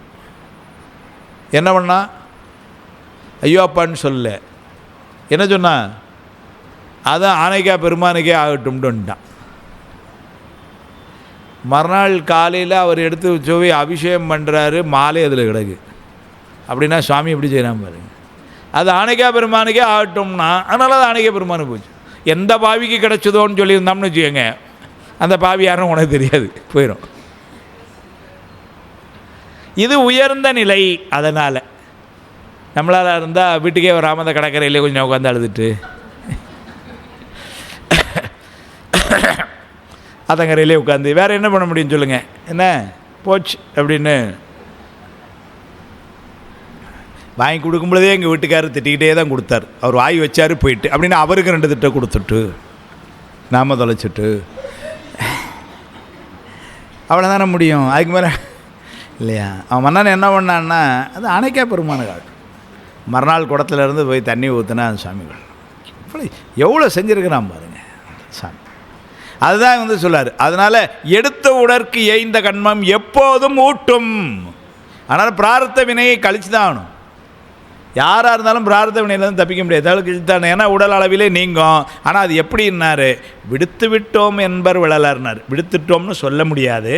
அப்படியா இருந்தால் இப்போ முத்தர்கள்னு ஒன்று சொன்னீங்க, அவங்களுக்கு இன்னும் வினை இருக்கான்னா இருக்குது. ஆனால் என்ன வித்தியாசம்னாரு, விடுத்து அதுவன்றே 5 மலம் 6 நீத்த அப்படின்னு சொல்லாரு. 5 மலமும் 6 36 தத்துவத்தையும், ஏண்டா 5 மலத்தையும் 36 தத்துவத்தையும் தாண்டி வந்தவங்களுக்கான இந்த பிராரத்த வினை இடைஞ்சல் பண்ண போது போடா நீ அப்படின்ட்டார் நம்மளை. என்னம்மா சொன்னார் பாருங்க. அந்த ஞானியருடைய மேன்மை எப்படி சொன்னார் பாருங்க. விடுத்தது அதுவன்றே 5 மலம் 6 நீத்த இதுவன்றோ யாம் துறவென்றே. இதுவா ஒரு இது. ஏன்னா அந்த நிலையில் இருப்பவர்களுக்கு இந்த பிரார்த்த வேணும். உடம்பளவில் இருந்து அது கழியும். அதனால் எடுத்த உடற்கே இந்த கண்மம் எப்போதும் ஊட்டும். விடுத்து விட்டோம் என்பர் விழலர். விடுத்ததுவன்றே 5 மலம் 6 நீத்த இதுவன்றோ யாம் துறவென்பேம் என்று சொன்னார். அடுத்த பாட்டில், எவ்வுயிரும் காக்க ஓர் ஈசன் உண்டோ இல்லையோ, அவ்வுயிரில் நாம் ஒருவர் அல்லவோ. வவ்வி பொருகுவது நெஞ்சே புழுங்குவதும் வேண்டாம், வருகுவதும் தானே வரும். யாருமே உண்மையிலேயே சோபோசாரம் 144 பாடலில் ஒருவேளை ஒரு 6 மாதம் கழித்து யாராவது இருந்தால் ஏதோ கோயம்புத்தூர் சொன்னார் 144 பாடல் கேட்டிங்களே என்ன சொன்னார் அப்படின்ட்டிங்கன்னு வச்சுக்கோங்க. அது அவருக்கும் புரியல எங்களுக்கும் புரியல அப்படியே போச்சு அப்படின்னா இல்லை. இந்த ஒரு பாட்டு சொன்னா என்னம்மா சார் நீங்கள். அதனால தான் அருளாளர்களுடைய வார்த்தைகள் அப்படி. எவ்வுயிரும் காக்க ஓர் ஈசன் உண்டோ இல்லையோ அப்படின்னா ஓகாரம் எதிர்மறை. இல்லையோ அப்படின்னு கேட்டால இருக்குன்னு தான் அர்த்தம். எவ்வுயிரும் காக்க அப்படின்னா நமக்கு மட்டும் இல்லை, எல்லா உயிர்களுக்கும் கேவலம் கேடலாய் பால் கொடுத்த கிடப்பறிவார் எம்பிரான் ஆவாரேனார். காடு வழியாக போகிறான், பன்றி இறந்து போய் கிடக்குது, குட்டிகள்லாம் அழுதுச்சு. அவன் நினச்சிருந்தா என்ன பண்ணியிருக்கலாம், நேராக ஆவின் டிப்போக்கு சொல்லி அங்கே அந்த குட்டிகளுக்கெல்லாம் அரேஞ்ச் பண்ணுங்கன்ட்டு போயிருக்கலாம் இல்லைங்களா. என்ன சொல்ல, அவனே அந்த போய் இல்லைங்களா. அதனால் கேவலம் கேடலாய் பால் கொடுத்த கிடப்பறிவார் என்கிறான் சுவாமி. அவ்வளோ கருணை.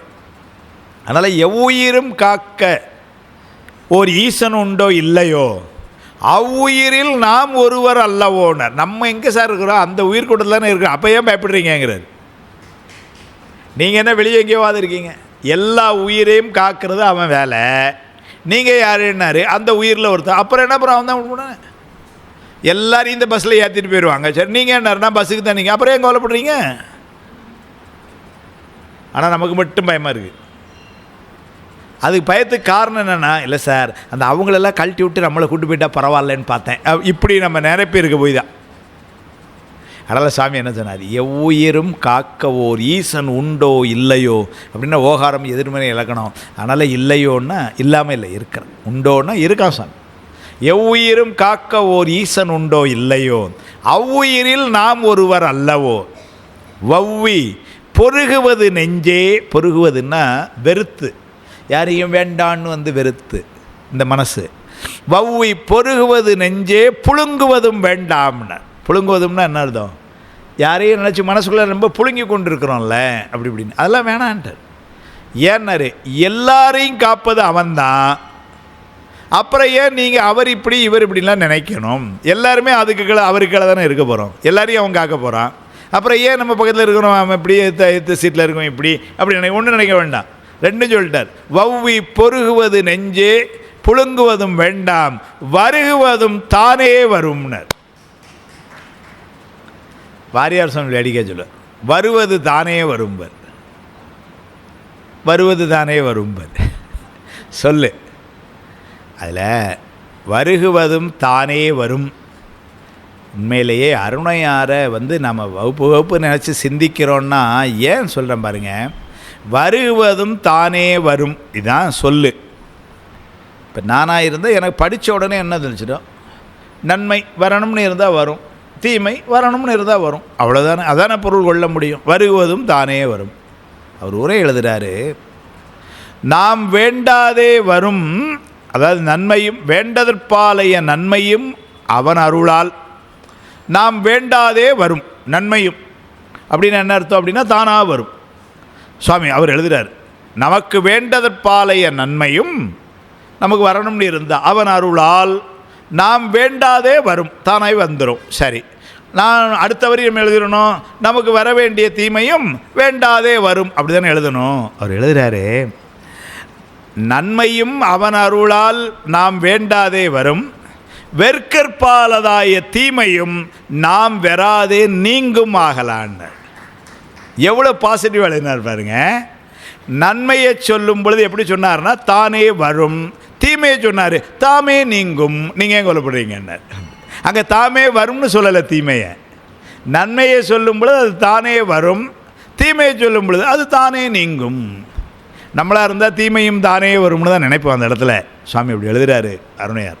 வேண்டாம் வருகுவதும் தானே வரும் என்பதற்கு அவர் சொல்றார், நமக்கு வேண்டற்பாலதாகிய நன்மையும் அவன் அருளால் நாம் வேண்டாதே வரும், வெறுக்கற்பாலாதைய தீமையும் நாம் வெறாதே நீங்கும் ஆகலான். நம்ம வெறுக்காமல அதுவே நீங்கும், ஒன்றும் கவலைப்படாதீங்க. என்ன ஒரு உரை! அப்போது சுவாமி மேலே எவ்வளோ ஒரு நம்பிக்கையும் பிடிப்பும் இருந்தால் இப்படி உரை வரும். எல்லாம் சிவல் செயல் எண்ணுவார்க்கு.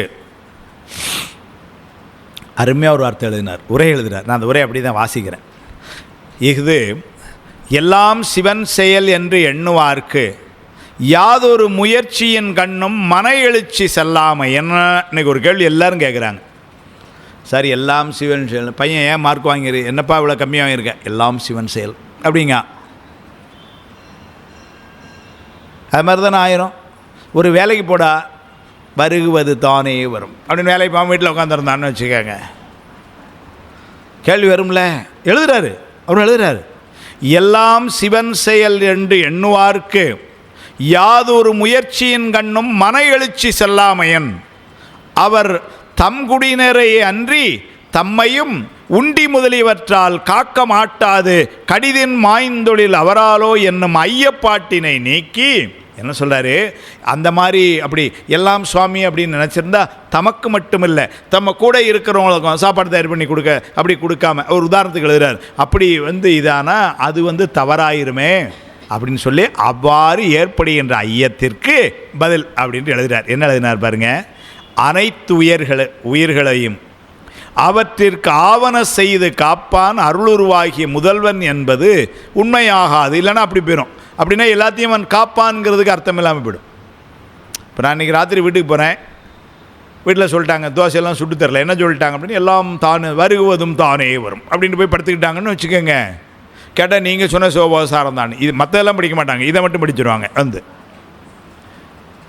அப்படின்னா இப்போ என்ன ஆயிடுச்சுன்னா, எவ்வுயிரும் காப்பான் ஈசன்கிறது இப்போ சந்தேகமாகி போயிடுச்சு. எனக்கு இன்றைக்கி ராத்திரிக்கு தோசை தரலாமே அப்படின்னு ஒரு ஐயம் வந்துடும். அப்படி சொல்கிறாரு. அவ்வாறு முதல்வன் அருளுருவாகிய முதல்வன் என்பது உண்மையாகாது, உபசாரமாய் நன்றே அவ்வையப்பாடு உள்ளதாவது. அப்படின்னா எப்படின்னாரு, அது உண்மையே ஆகலின் இவ்வாறு உறுதல் என்னையோ என விடுத்தவாறு. அப்படின்னா என்னவா, தன்கடன் அடியேனையும் தாங்குதல் என்கடன் பணி செய்து கிடப்பதே என வற்புறுத்தி அருளியதும் காண்கை. என்ன உரைங்க, தன்கடன் அடியேனையும் தாங்குதல். ஆனால் நமக்கு வேலை இருக்கின்றது. என்ன ஒரு தன்கடன் அடியேனையும் தாங்குதல் என்கடன் பணி செய்து கிடப்பதே என்றாரு. அப்படி எழுதலை, என்கடன் பணி செய்து கிடப்பதே என வற்புறுத்தி அருளியதும் அப்படின்னு வற்புறுத்திட்ட. அதனால் நாம் செய்ய வேண்டிய முயற்சிகளை நாம் செய்யணும். அந்த முயற்சிக்கு சுவாமி என்ன பண்ணுறான், பதில் தாராண்டார். அதான் வள்ளூர் ஒரே வார்த்தையில் போட்டார், தெய்வத்தால் ஆகாதெனினும் முயற்சிதன் மெய் வருத்த கூலி தரும். தெய்வத்தால் ஆகாது எனினும் அப்படின்னா ஒன்றும் கிடையாதுன்னு அர்த்தம். அது மாதிரி தெய்வத்தால் ஆகாது எனினும் அப்படின்னா ஒன்றும் கிடையாது, அவனால் ஆகாது ஒன்றும் இல்லை. உதாரணத்துக்காக அப்படி போட்டு, அப்படி ஒன்று இருந்தால் கூட முயற்சி பண்ணால் அதுக்கு இது உண்டு அப்படின்னு ஒரு இடத்த அங்கே கொண்டாந்தார். அதுதான் ஒரு பெரிய உற்சாகம். அது மாதிரி வேறு என்ன சொல்லிட்டார்னா, அதனால் அப்படியே எழுதுறார், தம் குடியினரை அன்றி தம்மையும் உண்டி முதலியவற்றால் காக்க மாட்டாது கடிதன் மாய்ந்து ஒளிராரோ என்னும் ஐயப்பாட்டினை நீக்கி. அப்போ நம்ம எதுவுமே செய்ய வேண்டாம், வருவதும் தானே வரும்னு பேசாமல் உட்கார்ந்துக்கிடலாமான்னா இல்லை. தன்கடன் அடியேனையும் தாங்குதல் என்று சொன்ன அப்பர் சுவாமிகள் அடுத்தால என்ன சொன்னார்னா, என் கடன் பணி செய்து கிடப்பதே. அதனால் நாம் சொன்னோம். அப்போ நம்ம உலகத்தில் நம்ம இந்த ஒரு பாட்டு தெரிஞ்சப்போ, எவ்வுயிரும் காக்க ஓர் ஈசன் உண்டோ இல்லையோ அவ்வுயிரில் நாம் ஒருவர் அல்லவோ. முதல்ல அது ஒரு பெரிய நம்பிக்கையை நம்ம கொடுத்தது. முதல்ல அது எல்லா உயிர்களையும் சுவாமி பாரபட்சம் என்று காக்கிறான். நாம் அதில் ஒருத்தர் தானே, அப்புறம் நான் ஏன் கவலைப்படணும், அவன் பார்த்துக்கிறான் ஃபஸ்ட்டு. அடுத்த செய்தி நாம் என்ன செய்யணுங்கிறதுக்கு, வவ்வி பொருகுவது நெஞ்சே புழுங்குவதும் வேண்டாம். அதனால் நாம் யாரையும் வெறுக்கவோ மனசில் ஒரு பெரிய இறுக்கமோ வேண்டாங்கிறார். சார் இது ரெண்டு இல்லைனாலே நான் சொல்கிறேன், ப்ரெஷருக்கும் சுகருக்கும் மாத்திரை சாப்பிடுறது நிறுத்திடலாம். டாக்டர் அதான் சொல்கிறாங்க, கேட்டால் ஸ்ட்ரெஸ்ஸு தாங்கிறாங்க.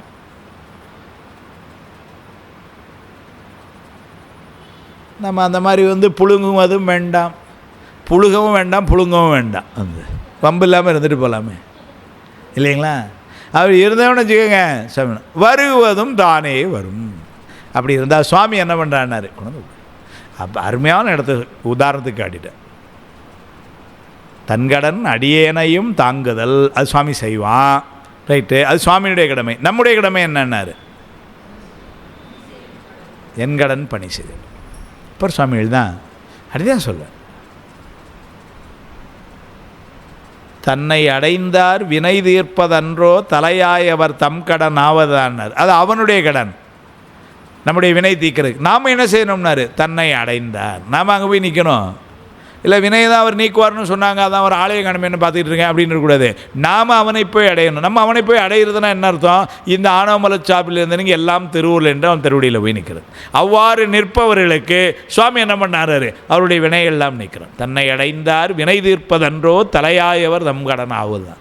அதனால் இங்கேயும் சொல்லும் பொழுது அருமையாக சொல்வார், தன் கடன் அடியேனையும் தாங்குதல், என் கடன். நமக்கு ஒரு கடன் இருக்கு, என்னன்னாரு, பணி செய்து இருப்பதேன்னு சொல்லலை, பணி செய்து சம்பளம் வாங்குவதேன்னு சொல்லலை, பணி செய்து கிடப்பதேன்னு. அப்படின்னா பணி எப்படி செய்யணுமா, யோசிக்கிறதுக்கே இடமில்லாமல் பணி செய்யணும். தொழும்பாய் பணி செய்வோம் மணிவாசர் இல்லைங்களா. அன்னவரையும் கணவர் ஆவார், அவர் உகந்து சொன்ன பரிசே தொழும்பாய் பணி செய்வோம். தொழும்பு அப்படின்னா அது கிட்டத்தட்ட ஒரு இராணுவ ஒழுக்கம். ஆங்கிலத்தில் இம்ப்ளிசிட் ஒபீடியன்ஸுமாங்க. சொன்னதுக்கப்புறம் நம்ம என்ன அப்படியா சொன்னீங்களா கூட, ஒரு டம்ளர் தண்ணி கொடுங்களேன், என்ன இப்போ தானே கொஞ்சம் நேரத்துக்கு முன்னாடி கேட்டேன், திரும்ப திரும்ப தண்ணிங்கிறீங்க அப்படின்னு பேசக்கூடாது இல்லைங்களா? தண்ணி கொடுங்கன்னா என்ன பண்ணோம், உடனே போய் இப்படி தண்ணி கொடுக்கும். அதுதான் பணி செய்கிறது, சுவாமி சொல்கிறார். அதனால் தொழும்பாய் பணி செய்வோம். அந்த பணியை தங்க சொன்னார், என் கடன் பணி செய்து கிடப்பதே என்று சொன்னார். அதனால் ஒரு அருமையான செய்யுள் நமக்கு. எவ்வுயிரும் காக்க ஓர் ஈசன் உண்டோ இல்லையோ அவ்வுயிரில் நாம் ஒருவர் அல்லவோ. நாம் அதில் ஒரு ஆள் தானே பாடினார். ஆமாண்ணா, அப்புறம் ஏன் கவலைப்படுறேன், எல்லாரையும் அவங்க காக்குறான். நீ இப்போ அதில் கூட்டத்தில் உள்ளே இல்லைன்னா தானே பயப்படுற, நீ அதில் ஒரு உயிர் தானே. ஆமாண்ணார், அப்புறம் என்ன, எப்படி அலக்கட்டு உடனே ஏற்றிடுவான், கூட்டத்தில் விடு, அவன் ஏற்றி கூட்டி போயிடுவான் அப்படின்னு அவன் சொல்கிறார். அதனால் அவ்வுயிரில் நாம் ஒருவர் அல்லவோ வௌவி பொருகுவது நெஞ்சே புழுங்குவதும் வேண்டாம் வருகுவதும் தானே வரும் அப்படின்னு சொல்லி அருமையான ஒரு அதுதான். ஏன்னா நான் தான் முதலே சொன்னேன், இன்றைக்கி உள்ள பாடல்கள் எல்லாமே எப்படி இருக்குன்னா ஞானிகள் நிலையில் தான் பேசுகிறார், உயர்ந்த நிலையில் உள்ள ஆன்மாக்களுக்கு. அதுக்காக அவர் சொன்ன பாடல் அடுத்த பாட்டில் சொல்ல, 30 சென்றால் விடியும் 30 சென்றால் இருளும் அப்படியே ஏதும் அறி நெஞ்சே எப்பொழுதும் ஆங்காலம் எவ்வினையும் ஆகும் அது தொலைந்து போங்காலம் எவ்வினையும் போம்னர். 30 சென்றால் விடியும் 30 சென்றால் இருளும். 30ங்கிற இந்த இடத்துல 30 நாளிகை. ஒரு நாளைக்கு 60 நாளிகை, 2.5 நாளிகை 1 மணி நேரம், அதான் 24 மணி நேரம். 30 சென்றால் விடியும், 30 நாளிகை கழிஞ்சுன்னா காலையில் விடியும், திரும்ப 30 நாளிகை கழிஞ்சதுன்னா திரும்ப இருளும். 30 சென்றால் விடியும் 30 சென்றால் இருளும் அப்படின்னா என்ன சொன்னார்னா, பகல் இரவு என்பது தானாக நடந்து கொண்டே இருப்பது, அதுபோல வினையானது தானே பலனை தந்து கொண்டு இருக்கும்னார். தானேனா சுவாமி தானா, தானான்னு சொல்ல. எப்படி பகல் இரவுங்கிறது நம்ம கையில் இல்லையோ நம்ம எதாவது செய்ய முடியுமா பாருங்கள். இன்றைக்கி கூட கொஞ்சம் நேரம் வெளிச்சம் வச்சுக்கலான்னு பார்க்குறேன், அப்படி நம்ம செய்ய முடியும் இல்லை. அல்லது நீ கொஞ்சம் சீக்கிரம் இருட்டிட்டால் பரவாயில்லன்னு இல்லை, நம்ம கையில் இல்லை. அது மாதிரி வினை என்பது இந்த வினையை மட்டும் கொஞ்சம் நாளைக்கு வருது மாதிரி வச்சுக்கிட்டா பரவாயில்லன்னு பார்த்தேன் அப்படின்னு நம்ம ஏதாவது செய்ய முடியுமா? அதுதான் அந்த இடத்துல 30 சென்றால் விடியும் 30 சென்றால் இருளும் அப்படியே ஏதும் அறிநெஞ்சே. அப்படித்தான் வினை வருது அறிந்து கொள்ளினர்.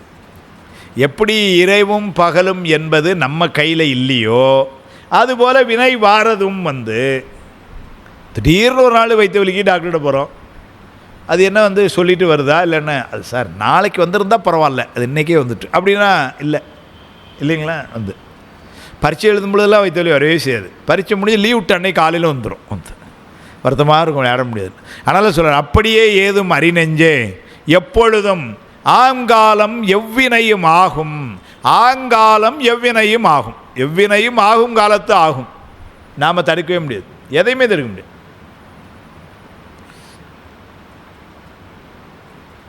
வினை எப்படியெல்லாம் வரும் அப்படிங்கிறதுக்கு ஒரு 20 வருஷத்துக்கு முன்னாடி சார், கோயம்புத்தூர் பக்கத்தில் பொள்ளாச்சி பக்கத்தில் உண்மையில் நடந்த நிகழ்வு.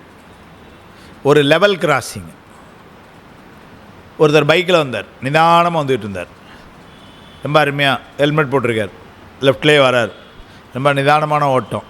லெவல் கிராசிங் எங்கன்னா இப்போ கேட் போட்டதை பார்த்தார், இங்கே நிறுத்திட்டார் வண்டியை.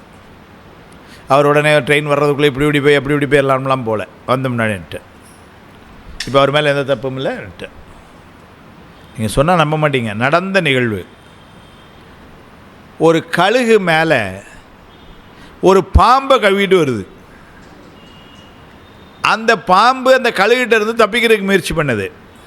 ஆனால் கழுகு பறந்து வருது பாம்பை இதில் வச்சுட்டு. இந்த ஆள் நிற்காம பார்த்தீங்களா, அந்த இடத்துல வரும்பொழுது என்னாச்சு, கழுகு விட்டுடுது பாம்பை. பாம்பு டம்முன்னு விழுந்தது. எங்கே, இவன் கழுத்தில் மாலை போட்ட மாதிரி விழுந்தது, போட்டுடுது கழுத்தில். லெவல் கிராசிங் சார், அந்த இடத்துல ஒரு ஆஸ்பத்திரிலாம் போகிறோம், அங்கேயே சுற்று போனோம், அங்கேயே இதாகிட்டான். இன்னும் இதில் நிலைமை என்னன்னு பார்த்தீங்கன்னா, அந்த இவனை கொத்தின பாம்பு அதுவும் பயத்தில் தான் பாவம், ஏன்னா மேலேருந்து பொத்துன்னு விழுது. அது இவனை கொத்தன்னு நினைக்கல, இப்படி கொத்திட்டு கீழே விழுந்துட்டு கீழே விழுந்து போச்சா, கழுகு திரும்ப பாம்பு தூரி போயிடுது. நடந்த நிகழ்வு. நீங்கள் யோசிச்சு பாருங்க. இப்போ இதுதான் வினை. எப்பொழுதும் ஆம் காலம் எவ்வினையும் ஆகும். இதில் இவன் என்ன பண்ணியிருப்பான், இல்லை கழுகு என்ன பண்ணியிருக்கோம், பாம்பு என்ன பண்ணி என்னன்னு யோசிச்சு பாருங்களேன். வந்தது பாம்பு, அந்த இடத்துல வந்தோடனே கழுகு விட்டுடுது பாம்பை, நேரம் வந்து கழுத்துலேயே வந்து விழுந்தது. அதுதான் விஷப்பாம்பு போல் கழுத்தில் கடிச்சது, அவன் இதாகிட்டான், அவனும் இறந்து போயிட்டான். சரி, அந்த பாம்பாக தப்பிச்சு போயிட்டு தான்னா அது கீழே விழுந்து உடச்சி கழுகு கீழே வந்து பாம்பை தூக்கிட்டு மேலே போயிடுது, அந்த பாம்பு மாட்டிடுச்சு. இது நடந்த நிகழ்வு ஒரு 20 ஆண்டுகளுக்கு முன்னாடி பொள்ளாச்சியில். ஏன்னா அந்த இறந்து போன அன்பர் வந்து நான் பணி செய்த மில்லில் வேலை செய்கிற ஒரு தொழிலாளி. அதனால் எங்களுக்கு அந்த அளவுக்கு அதில் என்ன நடந்ததுன்னு கூட தெரிஞ்சுது. அப்போ எதுக்கு சொல்லணும்னா, எப்பொழுதும் ஆங்காலம் எவ்வினையும் ஆகும், எவ்வினையும் ஆங்காலம் ஆகும். நடக்கிற மாதிரி நடக்க தெரியும். அது தொலைந்து போங்காலம் எவ்வினையும் போகும். அது நீங்கியது எப்படி போகுமோ அது வந்து போகும்.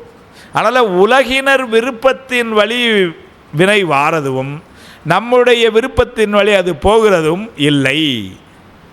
அது வந்து அதுக்கு ஒரு அருமையான ஒரு உரை எழுதினார் கீழே. சரி சார், இதுக்கு நான் என்ன செய்யணும்னார். அருணையார் உரை பாருங்க.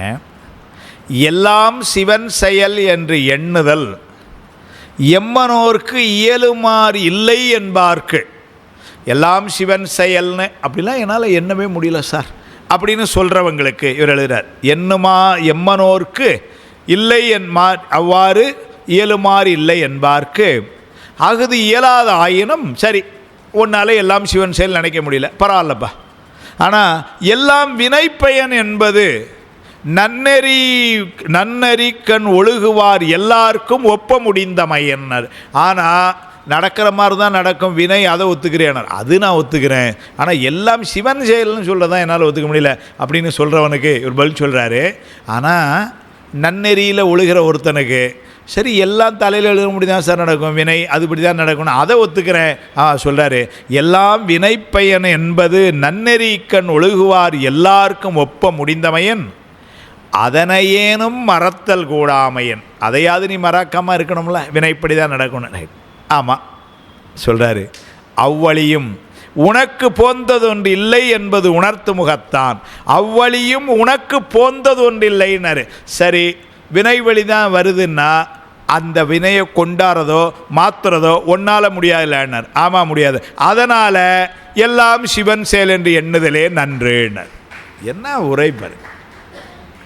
எல்லாம் சிவன் செயல்னு நினைக்க முடியாதவங்களுக்கு எல்லாம் வினைன்னு நினச்சி ஒத்துக்கிறீங்களா? ஆமாம் நாங்கள் ஒத்துக்கிறோம் அப்படின்னார். நினைக்கப்படி தான் நடக்கும் சார். மிகைல் கோர்பச்சேவ் ஒரு காலத்தில் உலகத்தினுடைய ஒரு முதல் தர லீடரில் இருந்தவர், ரஷ்ய பிரசிடெண்ட்.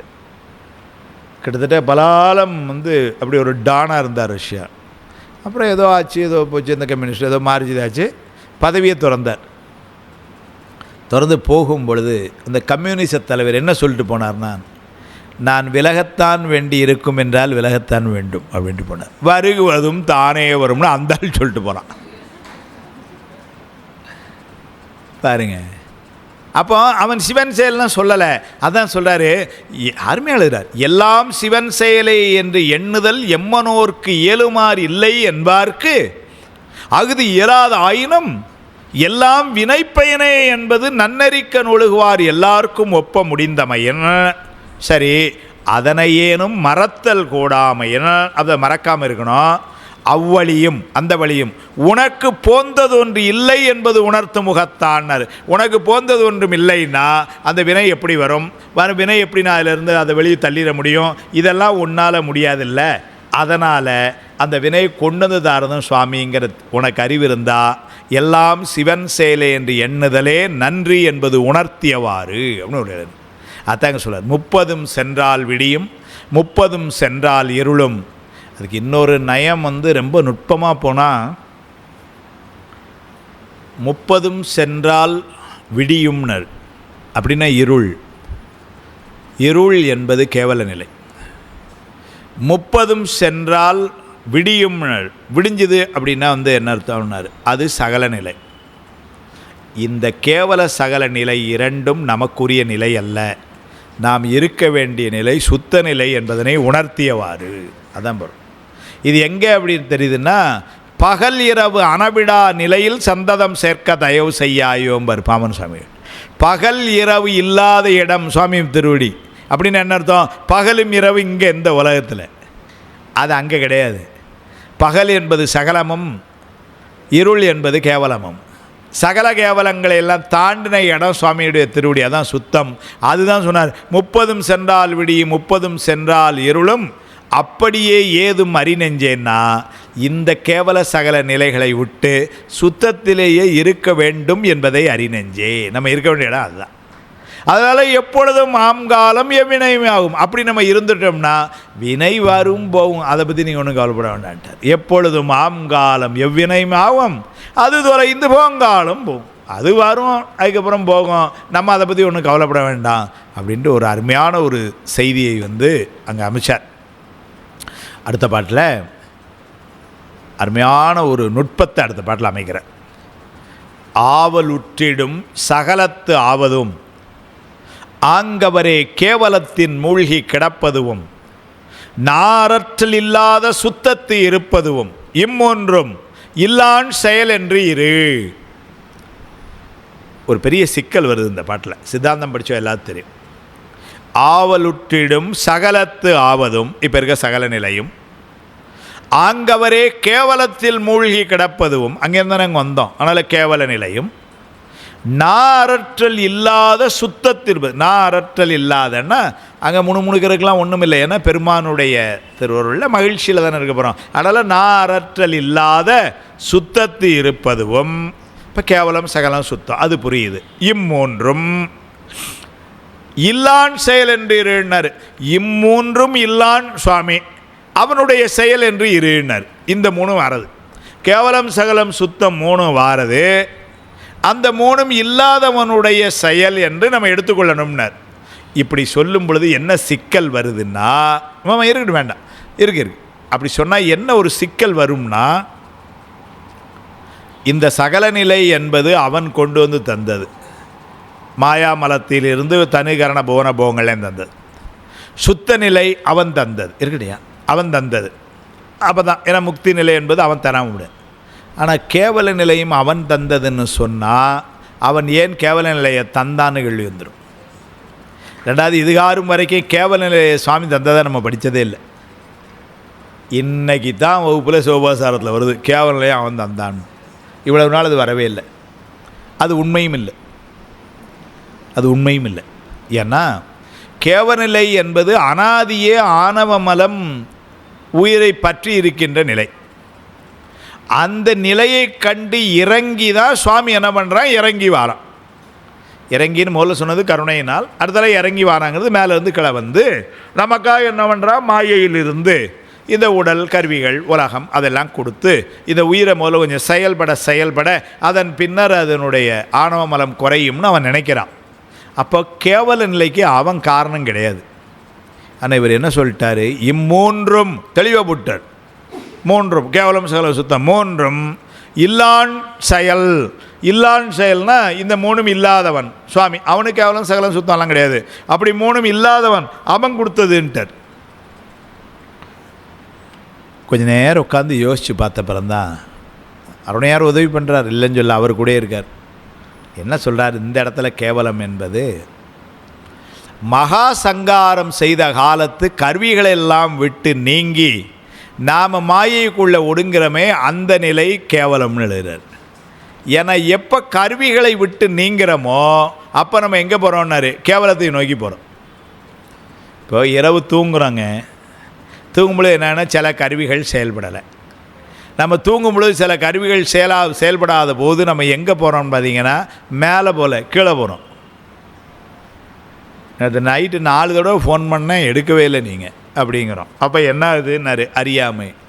சத்தமே கேட்கலங்க, அப்படி அசந்து தூங்கிட்டேன். ஏன்னாரு, தூக்கத்தினால ஏன்னா காதுங்கிற கருவி செயல்படலை. அப்போ அது எங்கே கொண்டு வந்துச்சுன்னாரு, அறியாமையில் கொண்டு வந்துச்சு. அப்போது என்ன சொல்ல வர்றாருன்னா, அதே போல் மகா சங்காரம் செய்த காலத்து எல்லா உயிர்களையும் இவன் என்ன பண்ணுறான், மாயைக்குள்ளே கொண்டு ஒடுக்கி மாயையை சக்திக்குள்ளே கொண்டு ஒடுக்கும் பொழுது என்ன ஆயிடுச்சுன்னா கருவிகள் அவ்வளோ ஒடுங்கிருச்சு. கருவிகள் ஒடுங்கினா என்னாகும், அறியாமை என்கிற கேவல நிலைக்கு வந்துடும். அந்த கேவல நிலையும் கொடுத்தது சுவாமிங்கிறார். அந்த இடத்த புனர்வுற்பவத்தின் போது மீண்டும் வெளிப்படுத்துகிறான். சங்கார காலத்தில் அவன் கொடுத்த அந்த நிலைக்குத்தான் கேவலம்னு இங்கே சொன்னாரே ஒழிய முதல் உற்பவம் வர்றப்போ உள்ள கேவலம் அவன் கொடுத்ததில்லை. அது ரொம்ப நுட்பமான இடம். ஏன்னா கேவலத்தை சாமி கொடுத்தான்னு சொன்னோம்னா நம்ம படித்த சித்தாந்தம் ரொம்ப கேவலமாயிட்டுன்னு அர்த்தம்.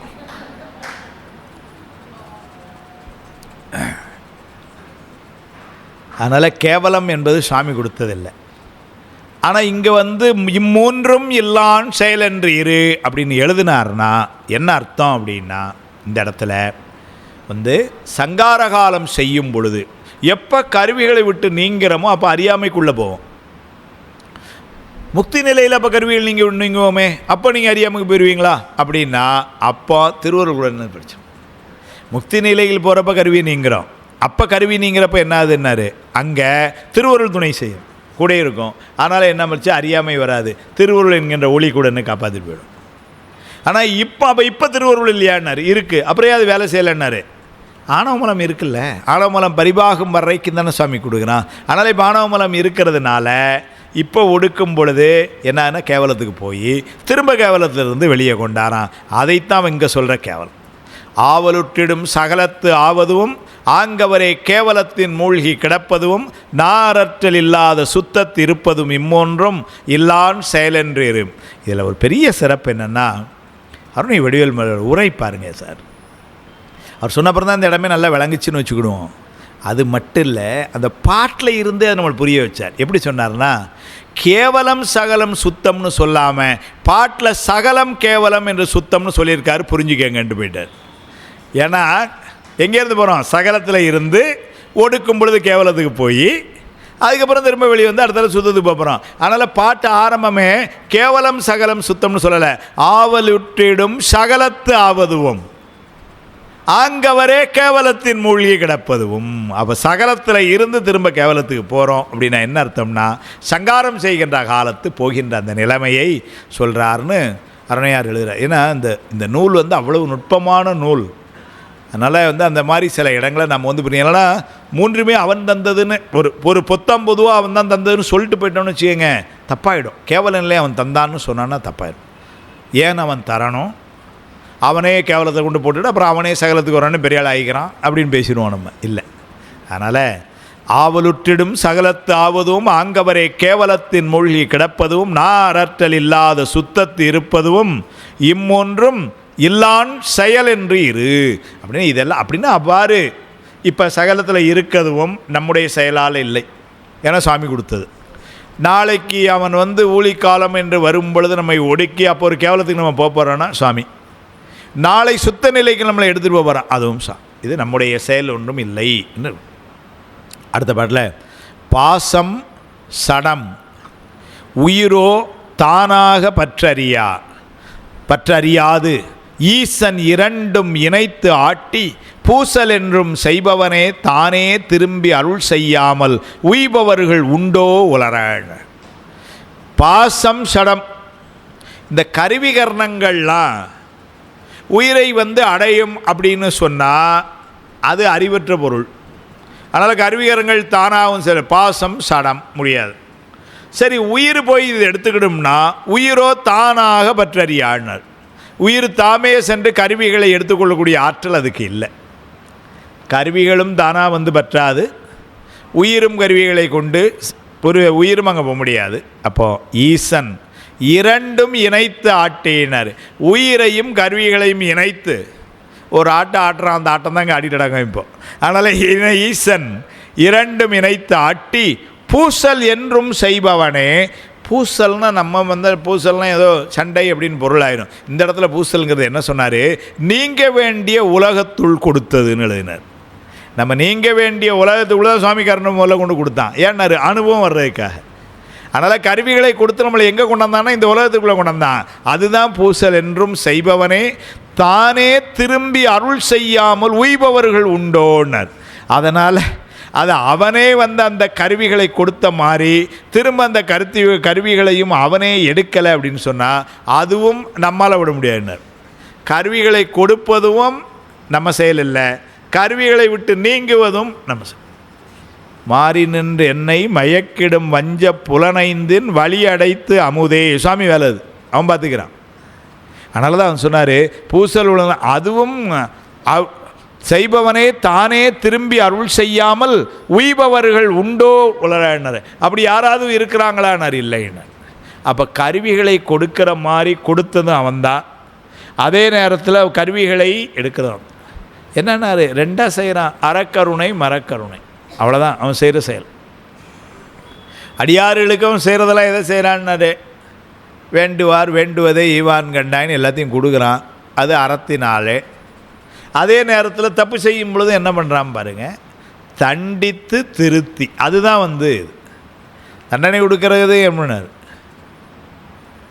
கொண்டு வந்த காரியம் கடன் கழித்தல் காரணமாய் போற்றி பாரோட சொல்லுவார். எஸ் சார், நீங்கள் அந்த மாதிரி கடவுள் ரொம்ப கருணையானவன்னு தான் ரொம்ப நாளாக சொல்லிட்டே இருக்கீங்க. ஆமாம். அதே நேரத்தில் நரக தண்டனை சொல்லும்போது இப்படியெல்லாம் தண்டனை இருக்கணும்னு சொல்கிறீங்க. ஆமாம். அப்போ அந்த ஆள் கருணை எங்கே சார் போச்சு அப்படின்னு ஒரு கேள்வி வந்துடும் இல்லையா? அதுக்கு சொல்கிறார், கடன் கழித்தல் காரியமாம் என்றெண்ணி. ஏன்னா நம்முடைய தீங்குகள்லாம் நீங்கணும்னு சுவாமி அமைதியாக இருக்கான். எது போலன்னா சொல்கிறார், நமக்கு வேண்டிய ரொம்ப உறவினர் அல்லது குழந்தைகள் உடம்பு சரியில்லைன்னா நம்ம டாக்டர்கிட்ட தூக்கி போனோம்னு வச்சுக்கோங்க, டாக்டர் ஊசி போடுறாங்க. அந்த காலத்துக்கு சொல்கிறார், காய்ச்சி சுட அறுக்கம்பர். அந்த காலத்தில், இப்போ அந்த அளவுக்குலாம் இல்லை. காய்ச்சி அப்படின்னா அந்த ஏதோ சூடு போட்டு, இப்போ கூட இந்த லைட்டெல்லாம் வைக்கான அதெல்லாம் சுட தானே செய்யும் இல்லைங்களா? அந்த என்ன இன்ஃப்ராரெட்டாக அந்த லைட்லாம் வைக்காமலாம் சில பேருக்கு, அது என்ன குழு குழுன்னா இருக்கும், அது சுட தானே செய்யும் டாக்டர்லாம் இருக்கும். அப்போ இப்போமா அந்த மாதிரிலாம் இருக்குது. அந்த காலத்தில் ஏதோ அந்த மாதிரி இருந்திருக்கு. காய்ச்சி சுட அறுக்கங்கிறான். அறுக்கங்கிறது இப்போ எல்லாம் மயக்க மருந்து அது இது வந்துருச்சு. முன்னாடி ரொம்ப காலங்களுக்கு முன்னாடி எல்லாம் உண்மையிலேயே சொல்லாங்க, டாக்டர்லாம் இருக்காங்க, 2 பெரிய டாக்டர் உட்காந்துருக்காங்க. அறுவை சிகிச்சை முறை பல காலம் கழித்து தான் மயக்க மருந்து என்பது கண்டுபிடிக்கப்பட்டதான் அப்படின்னு சொல்கிறாங்க. முதல்ல மயக்க மருந்து வரல, அறுவை சிகிச்சை வந்துருச்சு. ஒரு காலத்தில் அறுவை சிகிச்சை எல்லாமே இருந்திருக்கும். நான் சொல்லுவது 5000 ஆண்டுகளுக்கு. அதுக்கப்புறம் என்ன ஆயிடுச்சு, அறுவை சிகிச்சை வந்துருச்சு. ஆனால் அறுவை சிகிச்சை வந்தபோது மயக்க மருந்து இல்லையா. அதுக்கப்புறம் கொஞ்சம் மயக்க மருந்துகள் கண்டுபிடிக்கப்பட்டு நான் படித்தேன். எவ்வளோ தூரம் டாக்டர் எல்லாம் நம்ம அந்த டிவியில் இந்த WWFல பார்ப்போம் பாருங்க, அந்த மாதிரி ஆஸ்பத்திரிக்கு 4 பேர் இருப்பான். ஆபரேஷன் தியேட்டர் போன உடனே 2 பேர் கையை 2 பேர் காலை பிடிச்சிக்கிடுவாங்க. டாக்டர் அறுத்து எல்லாம் பண்ணி தச்சு எல்லாம் பண்ணி முடிச்சு இவ்வளோ வரைக்கும் அவன் தான் பிடிச்சிக்கிடுவானோ அப்படின்னு நான் படித்தேன். எவ்வளோ தூரம் உண்மைன்னு தெரில. அப்போ என்ன அதான் சொல்கிறாரு, காய்ச்சி சுட அறுக்க இல்லைங்களா. அவங்களுக்கு நம்ம என்ன பண்ணோம்னாரு, நல்நிதியம் அளித்துன்னாரு. அப்படி செய்கிற டாக்டருக்கு நம்ம என்ன பண்ணோம், பெரிய பொண்ணும் பொருளும் கொடுத்து தாய் தந்தை தமறி இன்புறுதல்னாரு. ரொம்ப சந்தோஷம், ரொம்ப நன்றிங்க டாக்டர். குழந்தை அந்த படுபட்டு இருக்கு, தையல் போடுறாங்க, ஓன்னு கத்துது. இவங்க என்ன பண்ணாங்க, ரொம்ப நன்றி டாக்டர் அப்படின்னு சொல்லிட்டு 1000 ரூபாய் ஃபீஸை போட்டு கொடுங்க. ஏன்னாரு, அது தையல் போடலைன்னா அந்த பொண்ணு 6 மாசமா இருக்குமா, உடனே சரியான பின்னர் இந்த குழந்தைக்கு வரக்கூடிய துன்பம் இல்லாமல் செய்தமைக்காக அந்த சின்ன துன்பத்தை அனுபவித்தா பரவாயில்லைன்னு நாம பெற்றோர்கள் நினைக்கிறோமே. நமக்கே இவ்வளவு கருணை இருக்குன்னா அவனுக்கு எவ்வளவு கருணை இருக்கு, அதனால நரதனன்னு பேசாம இருக்கான். அப்படியே சொல்ல பட்டிப்பார் அப்படின்னு சொல்லார். அதனால அதுதான் மரக்கருணையாய் அப்படி திருத்தரும் செய்கிறான், அறக்கருணையாய் எல்லாத்துக்கும் நம்ம கொடுத்து கொண்டு இருக்கிறான். அதான் சொல்லாரு, பாசம் சடம் உயிரோ தானாக பற்றறியா ஈசன் இரண்டும் இணைத்தாட்டி பூசல் என்றும் செய்பவனே தானே திரும்பி அருள் செய்யாமல் உய்பவர்கள் உண்டோ உளராயினர். அப்படி யாரும் இல்லைன்னாரு. ஏன் ஒரு பாட்டு பார்க்கலாமா, முடிச்சுடுமா? பார்க்கலாமா. முற்று இன்பமாம் அருளின் மூழ்குவதும் மோகம் மிகு சிற்றின்பமாம் அருளில் சேருகுவதும் உற்று இங்கு அறிந்தான் என் நெஞ்சே அகிலாண்டமெங்கும் செறிந்தான் செயலே தெளியினர். முற்றின்பமாம் அருளில் மூழ்குவதும், முற்றின்பம் அப்படின்னா வீட்டு இன்பம், முக்தி இன்பம், அதை தரக்கூடிய அருளும் அது சுவாமி. முற்றின்பமாம் அருளில் மூழ்குவதும், மூழ்குதல்டர். ஏன்னா முற்றி இன்பத்தில் கொஞ்சம் பாதி பார்த்துட்டு அப்படி உலகத்துக்கு கொஞ்சம் பார்த்துக்கலான்னு வந்தேன், பாதி முக்தி இன்பத்தில் இருக்கும்போது ஒரு காஃபி சாப்பிட்டு போகலான்ட்டுங்க வந்தேன், அப்படிலாம் வர முடியாது. ஏன்னா மூழ்குவதும். அதனால் முற்று இன்பமாம் அருளில் மூழ்குவதும் மோகமிகு சிற்றின்பமா மறுபடியில் சேர்க்குவதும் உற்று இங்கு அறிந்தான் நெஞ்சே அகிலாண்டம் என்றும் செறிந்தான் செயலே வெளியே தெளிந்து கொள் என்று சொன்னார். இந்த செய்தியில 82வது பாடல நாம் நிறைவு செய்கிறோம். அடுத்த டிசம்பர் 83வது பாடல் தொடர்ந்து நாம் இன்னொரு 60 பாடல் இருக்கிறோம். அதை சிந்திக்கலாம் சொல்லி இதற்கு துணையாக திருவள்ளுவர் சபையுடைய தலைவர் கலந்து சிறப்பிக்க அடியாக இதனுடைய அன்பையும் நன்றியும் சொல்லி இந்த அளவிலே நிறைவு செய்து